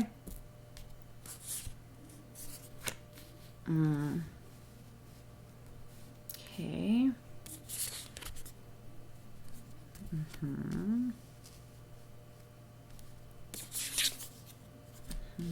Good.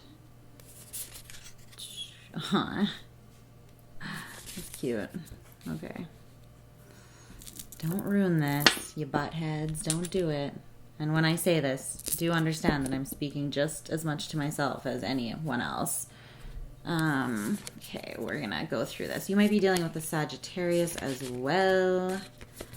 Specifically. Your attitude towards the situation. Oh, I see exactly where you're going wrong.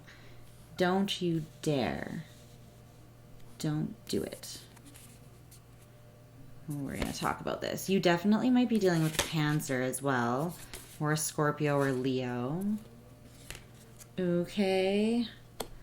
This is something you've grieved about for a long time. Also Pisces. Okay, hold on a second here.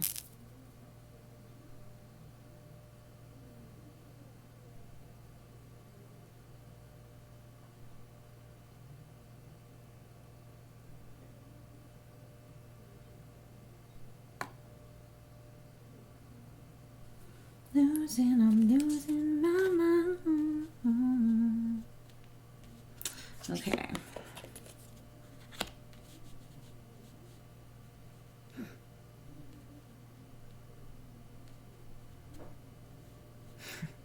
I did that so absentmindedly. I like forgot that I was recording for a second. And I don't even know what I just sang, but that probably was hilarious. I'm probably going to edit that out. And if I don't, know that I trust you. You're going to have clarity really soon on exactly what fate has in store for you. And shit's going to get set straight. Like heavy burdens that you've been carrying for some time are going to be dropped. And I know that it might feel a little bit painful right now having this stuff stripped away. Because it is a bit of a reckoning, you know? It's that duality, the light and the dark. And I feel like part of coming through this it's almost like an initiation that I'm getting. You're coming through, it's like an initiation. And part of it is the fact that you have to discern almost between what you can and can't trust using your discernment, but also keeping your heart soft, but also, you know what I mean? And it's like all this stuff sort of happening. It's like justice is coming and you can have justice. What does it really look and feel like to you? And do you really know? Or are you going to accept things that you would have, used to accept, but know damn well that you deserve better than? Okay, so let's go through this reading. Let's deconstruct here. So justice as the overall overview or theme of the next couple weeks. Let's clarify justice. The Page of Pentacles and the Ten of Pentacles at the bottom of the deck, with the Ten of Cups hiding behind it and the High Priestess. I feel like a lot of you are exhausted from holding on to someone that you thought was, you've started to begin now to just be like, they're never coming around. They're just not. Or even if they are, it's almost like you're done. And it's just because you've given so much of yourself to this. It's not that you don't love them anymore. It's just that you're tired. I feel like you're just fucking tired and you're like, I can't. You know what I mean? And it's no fault of yours. But I feel like this person is reacting to this energy shift, feeling you pull away, and they want to come in with an offer of everything that you've wanted. But Spirit is really saying, be decisive in liberating yourself from fear and anxiety and following your intuition here, okay? Let me repeat that. This is everything that you want. It is not a facade. Everything's here in the upright. Everything's here. The tarot's not just playing a cruel trick on you. It's not just some... Wow, it's like really snowing outside now. It's not like some sadist that wants to just like destroy us at the last minute, But it does require faith. And that's the test, I feel like, is that we're still going through that little bit of darkness at the end of the tunnel. Right? And it's hard to trust the light when you've been in the dark for so long. You're squinting and it's like, what is this? Is this safe? You know what I mean? But that's why there's the need to trust your intuition, because I feel like the only way you're going to know is by feeling it out. Okay? But as far as what's coming up in the cards, this looks good. This looks positive. This person's intentions, it all feels good. So the greatest obstacle right now, though, is the Five of Wands. I feel like there might be some conflict because something about this union feels like a little tiny bit, not rushed, but like you just still have things to work out. There are things to sort out. Let's clarify the Five of Wands and see what comes up. But there might be like a little bit of, this is people being in their egos, being a little bit defensive. Yeah, the Five of Swords. The Star in reverse at the bottom of the deck. Why? No, don't do this, you butts. Neither of you are allowed to do this. This is too good to fuck up over something small and petty and stupid. Like fear, which is the only thing to fear. Remember, we've been through this. This message is coming at a good time then. No wonder I felt like I needed to do a message on self-love. Because so many of us need to fully step into that. For so many reasons. Not so that you can come into union with your person. I mean, that should not be your reason for, oh, okay, I'll self-love so that, that's not true self-love anyways. Because that's conditional, right? It's like, I'll do it so I get this.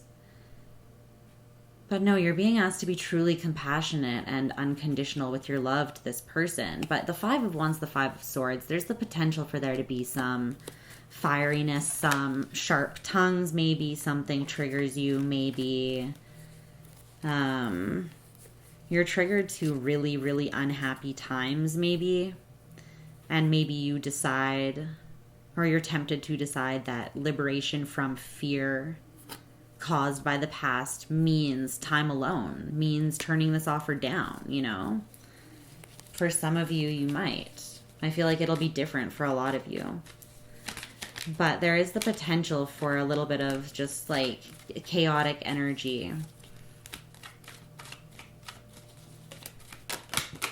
Well, yeah, the Nine of Swords. I feel like you have a decision to make and you're going to be quite anxious about it.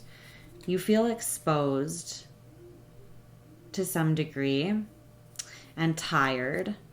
And this person comes to you, come as you are. They come as they are. The Knight of Cups in reverse. They've got work to do, death. The King of Swords and the Two of Cups on the other side of that, though, with the Hermit. They come out the other side good, discerning, diligent, strong. The man that, or a man that you need, or a woman that you need, or a partner that you need. But you're tired and you're like, I don't know if I have energy to put into, like, you're aware that this relationship's not just going to be all rainbows and bunnies. You know what I mean? Once you get into it, there's still going to be work to be done. There's still going to be egos to vanquish. There's still going to be defenses and walls to knock down maybe, and patience to be had. And I feel like the decision is whether or not you can continue to do that. So in your recent past, the King of Cups in reverse, I feel like this is actually primarily our energy.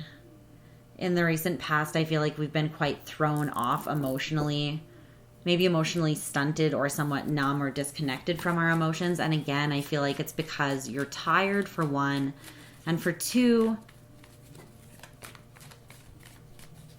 it's almost like a coping mechanism because you're sick of missing this person, but you can't seem to close your heart down to them. So you just kind of numb out the longing a little bit, but unfortunately that numbs out all other emotion as well. So let's clarify the King of Cups in reverse.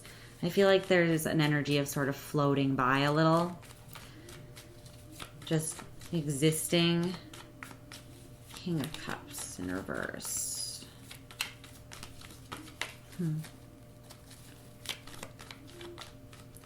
But in the recent, or the near future, sorry, we have the Four of Cups in reverse,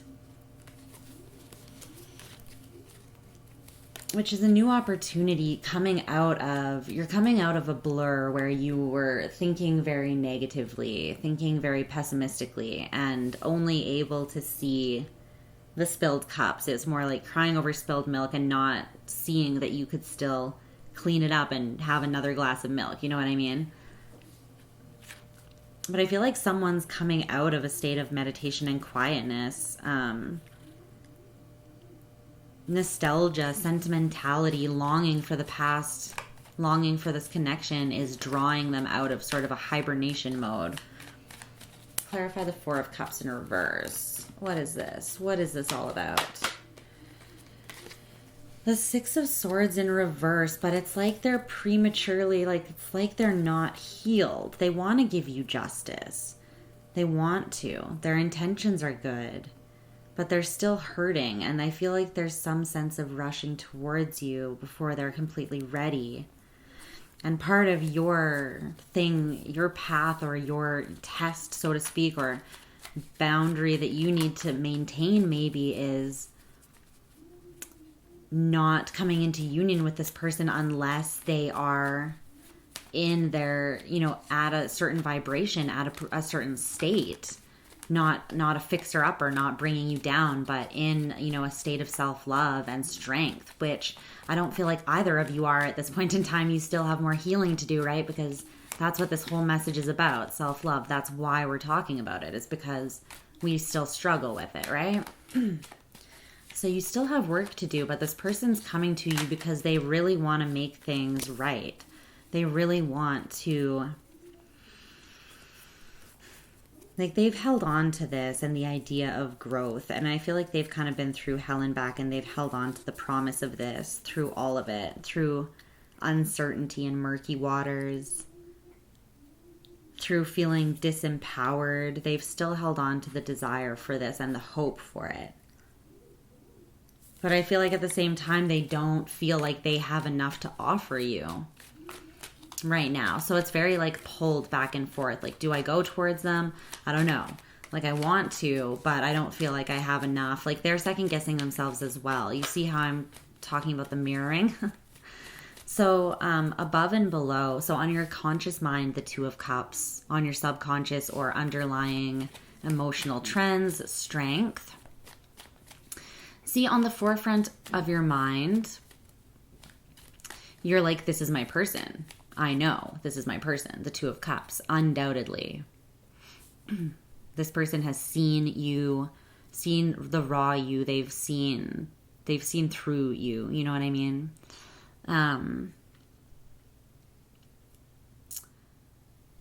They've seen like the weirdness of you, they've seen the authentic you, they've seen maybe the ugly you, they've seen all of it or a lot of it, and I feel like they fell in love with it. You fell in love with each other, you know.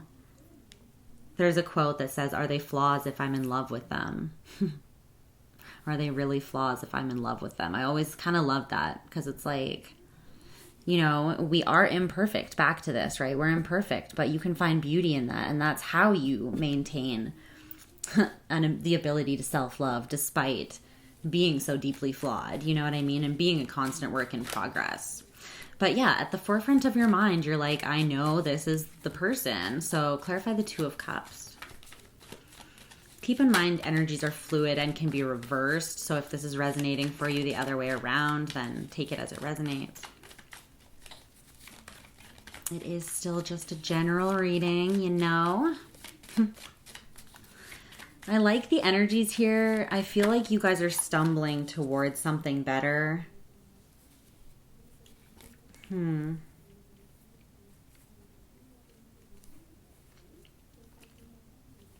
There's just been so much grief here. There's been so much grief. I feel like I feel it like heavy in my chest. But at the forefront of your mind is reconciliation, even if it's just on a friend level. It's the Three of Cups that came out to clarify the Two of Cups. Reconciliation, a reason to celebrate. But again, the High Priestess is at the bottom of the deck. You're going to have to use your intuition in order to avoid something that might bring you heartache. Maybe it's the promise of setting things straight before they can actually put the work into a new beginning, and they can't really offer you the reciprocity that you deserve. Maybe it's triggering fears in you that it will be the same as it was in the past. You know what I mean? So there's really the need to just use your discernment in terms of this. Is this the King of Cups upright, which just fell out? Or is it the King of Cups in reverse from the past? Okay, you have to judge whether they're coming to you correct and whether or not you have the energy and whether the time is right for you to put work into this. Because on your subconscious strength, you're still thinking about holding back. You're still thinking very much about being reserved. So clarify strength. Whoa. Yeah, the Queen of Swords. You're guarded. You have your defenses up against the King of Cups at the bottom of the deck. But the Six of Coins and the Four of Wands at the bottom, underneath the King of Cups. Their intentions for most of you are pure, you guys. They do want, their desire is to give you everything that you want to give them, to love you just as deeply, to provide security. They want to take care of you. They want to have this little home life with you. They've thought about it. But you're holding back. Okay? You're holding back. So your attitude towards the situation, how you feel, is the Six of Swords in reverse. I feel like you kind of feel like you're a little bit at an impasse. Like you're not entirely sure where to go from here. Like you're at a crossroads, or you might feel like you were humming along your little healing path and then this person came out of nowhere and threw you off of it. You might feel like you're at a plateau in terms of your healing. Or it might be also becoming quite aware to you how much you did not walk away from this connection and how much maybe you deceived yourself into believing that you had. So let's clarify the Six of Swords in reverse, because this could be a couple things. Sorry, that's my chair's like squawking away if you hear something. Just rustling around here. I can't tell how much is picking up on the mic because I turned it up pretty loud, I think. I like being able to just talk in like my really normal voice, you know, so it sounds just chill, normal. Okay, what do we got here? Oh, the Two of Pentacles, the King of Swords. You just can't decide whether this person, whether you can trust them. The King of Swords in the upright, though, you can. But the Eight of Swords at the bottom of the deck, you're scared. You're scared that this cycle of deception and pain has not ended, that it hasn't closed out, that this person's not going to act with dignity, and that this connection that you want is not going to come together. So you're scared, and you feel very much at an impasse. You feel like you can't make this decision. It's like, should I stay or should I go now? You know? I don't know what that was. The hillbilly version? Not really sure. And Lisa on the banjo. So your piece of advice, the Queen of Swords and the Ace of Wands just popped out. The Ten of Pentacles is at the bottom of the deck. All of these cards have only come out in the upright. And the King of Cups in reverse was in your past. They want to set things straight. And with Justice upright here, it tells me that the universe is in on this, in on these shenanigans of bringing you guys together as well. The universe's little shenanigans, that little troublemaker. Always got its fingers in there, messing around. But the Queen of Swords with the Ace of Wands, this is saying like, yes, use your discernment. Use the wisdom that you have gleaned from the pain of this, from the experience of this. Now is the perfect time to be an alchemist, to transmute it into something positive, transmute it into compassion, or transmute it into the healthy drawing of boundaries and sustaining of boundaries.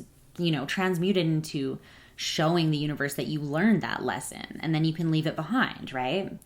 But also embrace this passionate new beginning and this inspiration. Essentially with the Ace of Wands here, I'm getting, and the Ten of Pentacles, like go where it feels good to go.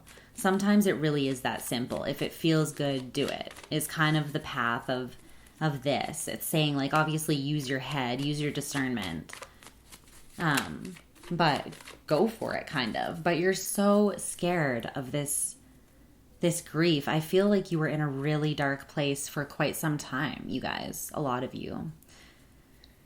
Because your hopes and fears is the Five of Cups. And this is befriending grief. This is like being in it, going through it, you know, right in the fucking, you're in it. You're in the feels. And it just sort of feels like a pit. It sort of feels like you almost start feeling like you are depressed. The Five of Cups can be about depression, for sure. Let's clarify the Five of Cups. And you're so scared of going back there. You want this hopeful new future so badly. Oh, the Eight of Pentacles in reverse, the King of Pentacles in reverse. You just can't help but going to that place in your mind that this person's not going to put the work in, that they're not going to be reliable. Because whatever this person showed you in the past, it wasn't that. It wasn't that. But this person does want reconciliation and joy with you. They see now that they're everything. They're coming to you truthful, honest, dignified, with a good head on their shoulders, but they're trying to come to you a little bit unguarded, like vulnerable as well. And that's again because of the compassion and probably vulnerability and softness you've showed them in the past. I feel like you gave to them when they were going through something in the past, when they were mourning something that fell apart for them. And they're trying really hard to be vulnerable with you now, even though it makes them uncomfortable. So take that for what it's worth and try not to be too hard on them maybe when they come back. At least kind of hear them out maybe. I do see their intentions as being pure. Clarify the Five of Cups. But you're really scared and, you know, justifiably so. I mean, I went through this, you guys. I went through it. I told you I wanted to die. I did. It was a complete breakdown. The death card, like, completely encapsulated in my life. Completely at work. Like, really a death of sorts. Like, I am not the same person I was before that experience. Something about grief and loss really changes a person as well. You see yourself in those raw states, you know? You learn to love yourself there because you have to. The Queen of Cups. There she is. There's our girl. There's our baby girl. Okay. We like this, okay? The Queen of Cups is that compassion, that unconditional love that I was just talking about. So in the likely outcome, the Four of Wands and the Three of Cups clarifying. Or was the Three of Cups? I was pulling the Three of Cups to clarify the Five of Cups. Sorry. If you add compassion to this, I'm getting ahead of myself. If you add compassion to this situation, instead of getting hooked on how bad you felt in the past, if you think that was then and this is now, what can I do now to have faith in this person, faith in our connection, faith in everything that I've been fighting for all this time, fighting to keep my heart open for? Am I just going to roll over and give up on it now? I hope not. Hello, we are badass bitches. We are badass bosses, right? Can I get a fucking hell yeah? No, we're not just pussying out. We're not just rolling over. Fuck that. We're not getting stuck in our fear. No, we're not. So the most likely outcome, though, we aren't. Because the most likely outcome is the Four of Wands. And again, it's that stable but free and liberating love. To me, the Four of Wands is like the ultimate. It's the card that I love getting in terms of relationships and in terms of commitment. More than even like the Hierophant. And yes, the Hierophant is a strong, stable, traditional commitment. But the Four of Wands is the kind of love that I need. It's the kind of love that it's like, you guys are a power couple. You don't hold each other back in any way. You don't feel confined by this person or this connection. Even if you're completely committed to each other, and your lives revolve around each other, it's like, because this person gives you such a sense of freedom, and that freedom sort of comes from the stability, I think, offered by this connection, when you do both let down your guards and just let yourself see this connection for what it is, which is the Four of Wands, soulmate, some sort of very deep spiritual connection. So let's get a clarifier for the Four of Wands. Just get another little clarifier. Then I'll go through a couple last oracle cards for you guys, and we'll call it an episode. I don't even know how long it's going to be. It's probably going to be like 1 billion years long when I finally post it.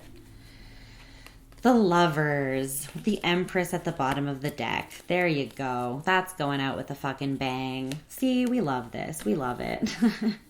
So the Four of Wands, the Lovers, and the Empress. What more do you want from me? The Two of Cups is also on the table, okay? Okay, are you appeased now? I'm kidding. But good things are coming, babes. Believe it. Believe in the impossible. Believe in the miracle that you have been pushing towards this whole time. You know in your heart, you feel the energy shifting. You feel them coming closer. You know that it's true. You know that you're not making it up. No matter how often you feel crazy, no matter how often people might tell you you're crazy, you're not. Here's your reminder. You're not. Okay, let me clear these cards out of the way so I can put down your oracle cards or our oracle cards, sorry. Okay. So first we have release. It's all for a reason, reflect, and finding balance. Yeah. There is something that needs to be released, and I feel like it's control of the situation because everything is falling into place, like I said before, and you're only getting in your own way overthinking it, right? Because you're going to worst case scenarios, darlings. You know I love you, but you're doing that thing that you do, and it's annoying, so don't do it. You need to release and have faith that everything is panning out in the physical realm exactly as it's meant to. It's all for a reason that you might not understand, but there is a reason nonetheless. Take time to reflect. That's going to really bring your energy into balance during this time, okay? Then you have don't let your past hold you back. Wow. A personal issue reaches resolution. Emotions are running high. A time to give rather than take, and your hard work is paying off. Damn. These all kind of flew out in like big, like rambling sentences, as they sometimes do from, you know, your partner, because they have a lot to say that they've been holding in. But yeah, don't let your past hold you back. Again, I feel like that was then. Just give at least the present like a shot, its own shot, or at least a shot enough to like really use proper discernment and objectivity when you're making the decision, rather than letting your ego and fear hold you back and immediately just shutting it down, you know? Because this issue is going to reach resolution, but emotions are going to be running quite high. And there's the definite possibility that you could be triggered. So just remember that your hard work is paying off, and it's still a time to give rather than to sort of take. What you need, what you've manifested is coming towards you. There's just the need to be compassionate and to still give that understanding and that patience, okay? Then it says love the necessary hard work. So again, it's like your hard work is paying off, and love the necessary hard work is the next one that came out. It's like, just know that it's coming and almost appreciate the every little step on the way there now, right? It's like, think of how, you know, when really monumental things happen and you always wish, or I always wish, maybe I'm just being a sentimental bitch, but I always wish that I would have that I could remember every little detail surrounding that event, because it was so special to me and I want to relive it like in my head, you know. Love the journey, love the necessary hard work of this. This is one of those moments. This is your person coming towards you, like your person. So love the moments leading up to it, savor them, remember them, you know, enjoy being single, enjoy being on your own, just like treat it as if like literally they're coming back. Clean your house, shave your legs, get a wax or wax yourself, you know, like do what you got to do, but like literally act like this is going down, because it is, and the universe wants you to trust that. So the next card says exceptions are made, make them, ask for them. And it's often best to do the opposite of what your fear is telling you to do. Then the last cards are you can and you will. You're on the verge of a miracle. So again, it's saying you can, and you already are. You already have faith in this deep down, because you do feel it. You just have to take the leap of faith. You know what I mean? You just have to put your money where your mouth is, essentially. And this exceptions card is interesting. Make them, ask for them. Again, it's like urging you kind of to maybe not let your past hold you back, but give this person an exception or hear them out maybe. I feel like there is the warning though, for sure, to not shut down your own manifestations, not get in your own way by thinking that you're not thriving or thinking that you're never going to get what it is that you want. There's definitely the need to stay grounded and calm and very self-confident and nurturing throughout this, so that you don't sort of stand in the way, so that your doubt doesn't stand in the way of your manifestations coming through. Okay? Your person has a couple messages for you. They say, I don't know if I can meet your expectations, but I can't ignore reality any longer. So this is kind of that urgent energy where they're coming in sort of unprepared. They're coming in doubting if they can meet your expectations. But at the same time, there's this urgency, like they're being driven mad by this, I feel like, because it says, I can't ignore reality any longer. It's like they have repressed things for so long that now that it is coming up, it's like it can't be put back into the box, so to speak, you know. Pandora's box has been opened. So they're definitively coming back. They're saying they're finding their way back to you, that you will be together soon, and they want you to know that that was then and this is now. Okay? Literally, that card from my deck came out, and I've been saying that exact words. So you are meant to surrender to the sweetness of this. Make love to life. It's happening. Your vision is unfolding. Just keep on holding on to it.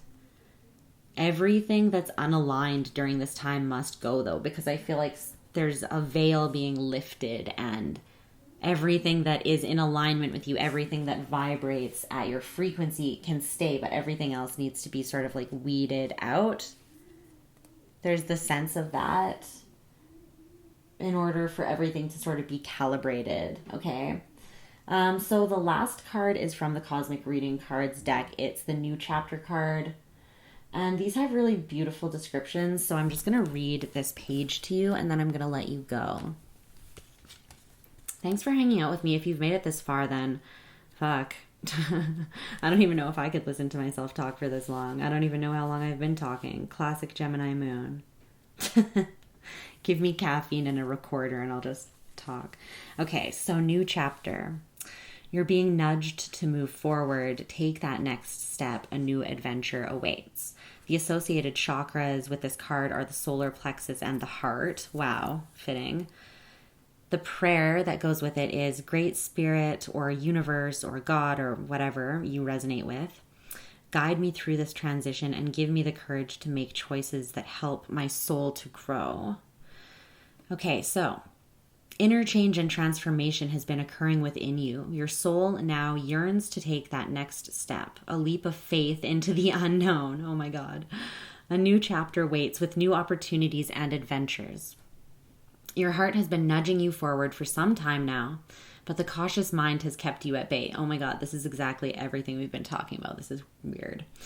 Don't let fears of the unknown hold you back in a place that offers no growth. More than anything, your soul longs to grow and evolve. Staying where you are not does not give you room to soar to new heights of spiritual awareness and full consciousness. This is a really good point. I'm going to stop and just interject quickly before I forget, because I know I will by the end of this page. Peanut brain over here right now. I've been doing so many personal readings that like my memory is shot. My short-term memory is shot. So this is a good point that they make, though, that holding yourself back by rejecting this person or this opportunity is not holding yourself back in a place where the grass is greener, because you are in this stagnant energy. I feel like still you're in a place that doesn't evolve, or you're not evolving or growing. So it might be worth giving this a chance, because even if it doesn't work, you've got your energy flowing again. You've got motion. You know what I mean? You are at least in a space of evolution and growth again. Okay, so it says this part of the journey can be quite difficult, not only for you, but for those around you. Go with the process, honor your feelings and the feelings of those involved, but don't stay in this state of discontent. Honor this period, but move through it with courage, strength, and determination. Breathe deep and release all fears, doubts, and concerns. Follow your heart. Listen to your intuition and guidance. Believe in yourself. Don't trouble yourself with the opinions and expectations of others. This is your life, and you know what is truly best for you. Wow. Wise Lisa Sage wisdom there. It's almost like I wrote this weird book. Although you can't see it, your next chapter brings wondrous lessons for the growth that is needed for your soul. Be true to yourself always and trust that spirit will guide your way. Take some time out and reflect on nature's wisdom to guide you through this period. Rest assured that smooth roads are ahead. Do you hear that? Smooth roads, you guys. Am I the only person who's really excited by the prospect of that? Okay, so that was the extremely magnificently, epically long episode 2 of the podcast, Gemini Moon. I'm the girl with the Gemini Moon. Thank you for joining me. And yeah, let me know what you thought of the episode. Let me know if you have any questions for the Q&A portion. Anything that you want expanded on. If you found the thoughts, the musings, the humble suggestions in regards to self-love useful, then let me know. Let me know what your experiences are with all of this. But I really hope that in some way it was useful. I did try to sort of gather some knowledge that, you know, I gleaned from going through quite fucking painful things to sort of share with you guys. So hopefully it's helpful in some way for someone. I'm sure it will be, because I felt called to do it, which means there was a reason. Spirit, you little stinker, in there again. Anyways, I love you guys so much. Check out the YouTube channel. Like, share, subscribe. Thank you for your continued support. You beautiful, exquisite, divine creatures. I will talk to you next time, which hopefully will be sooner rather than later. Much love. Kiss, kiss. Mwah.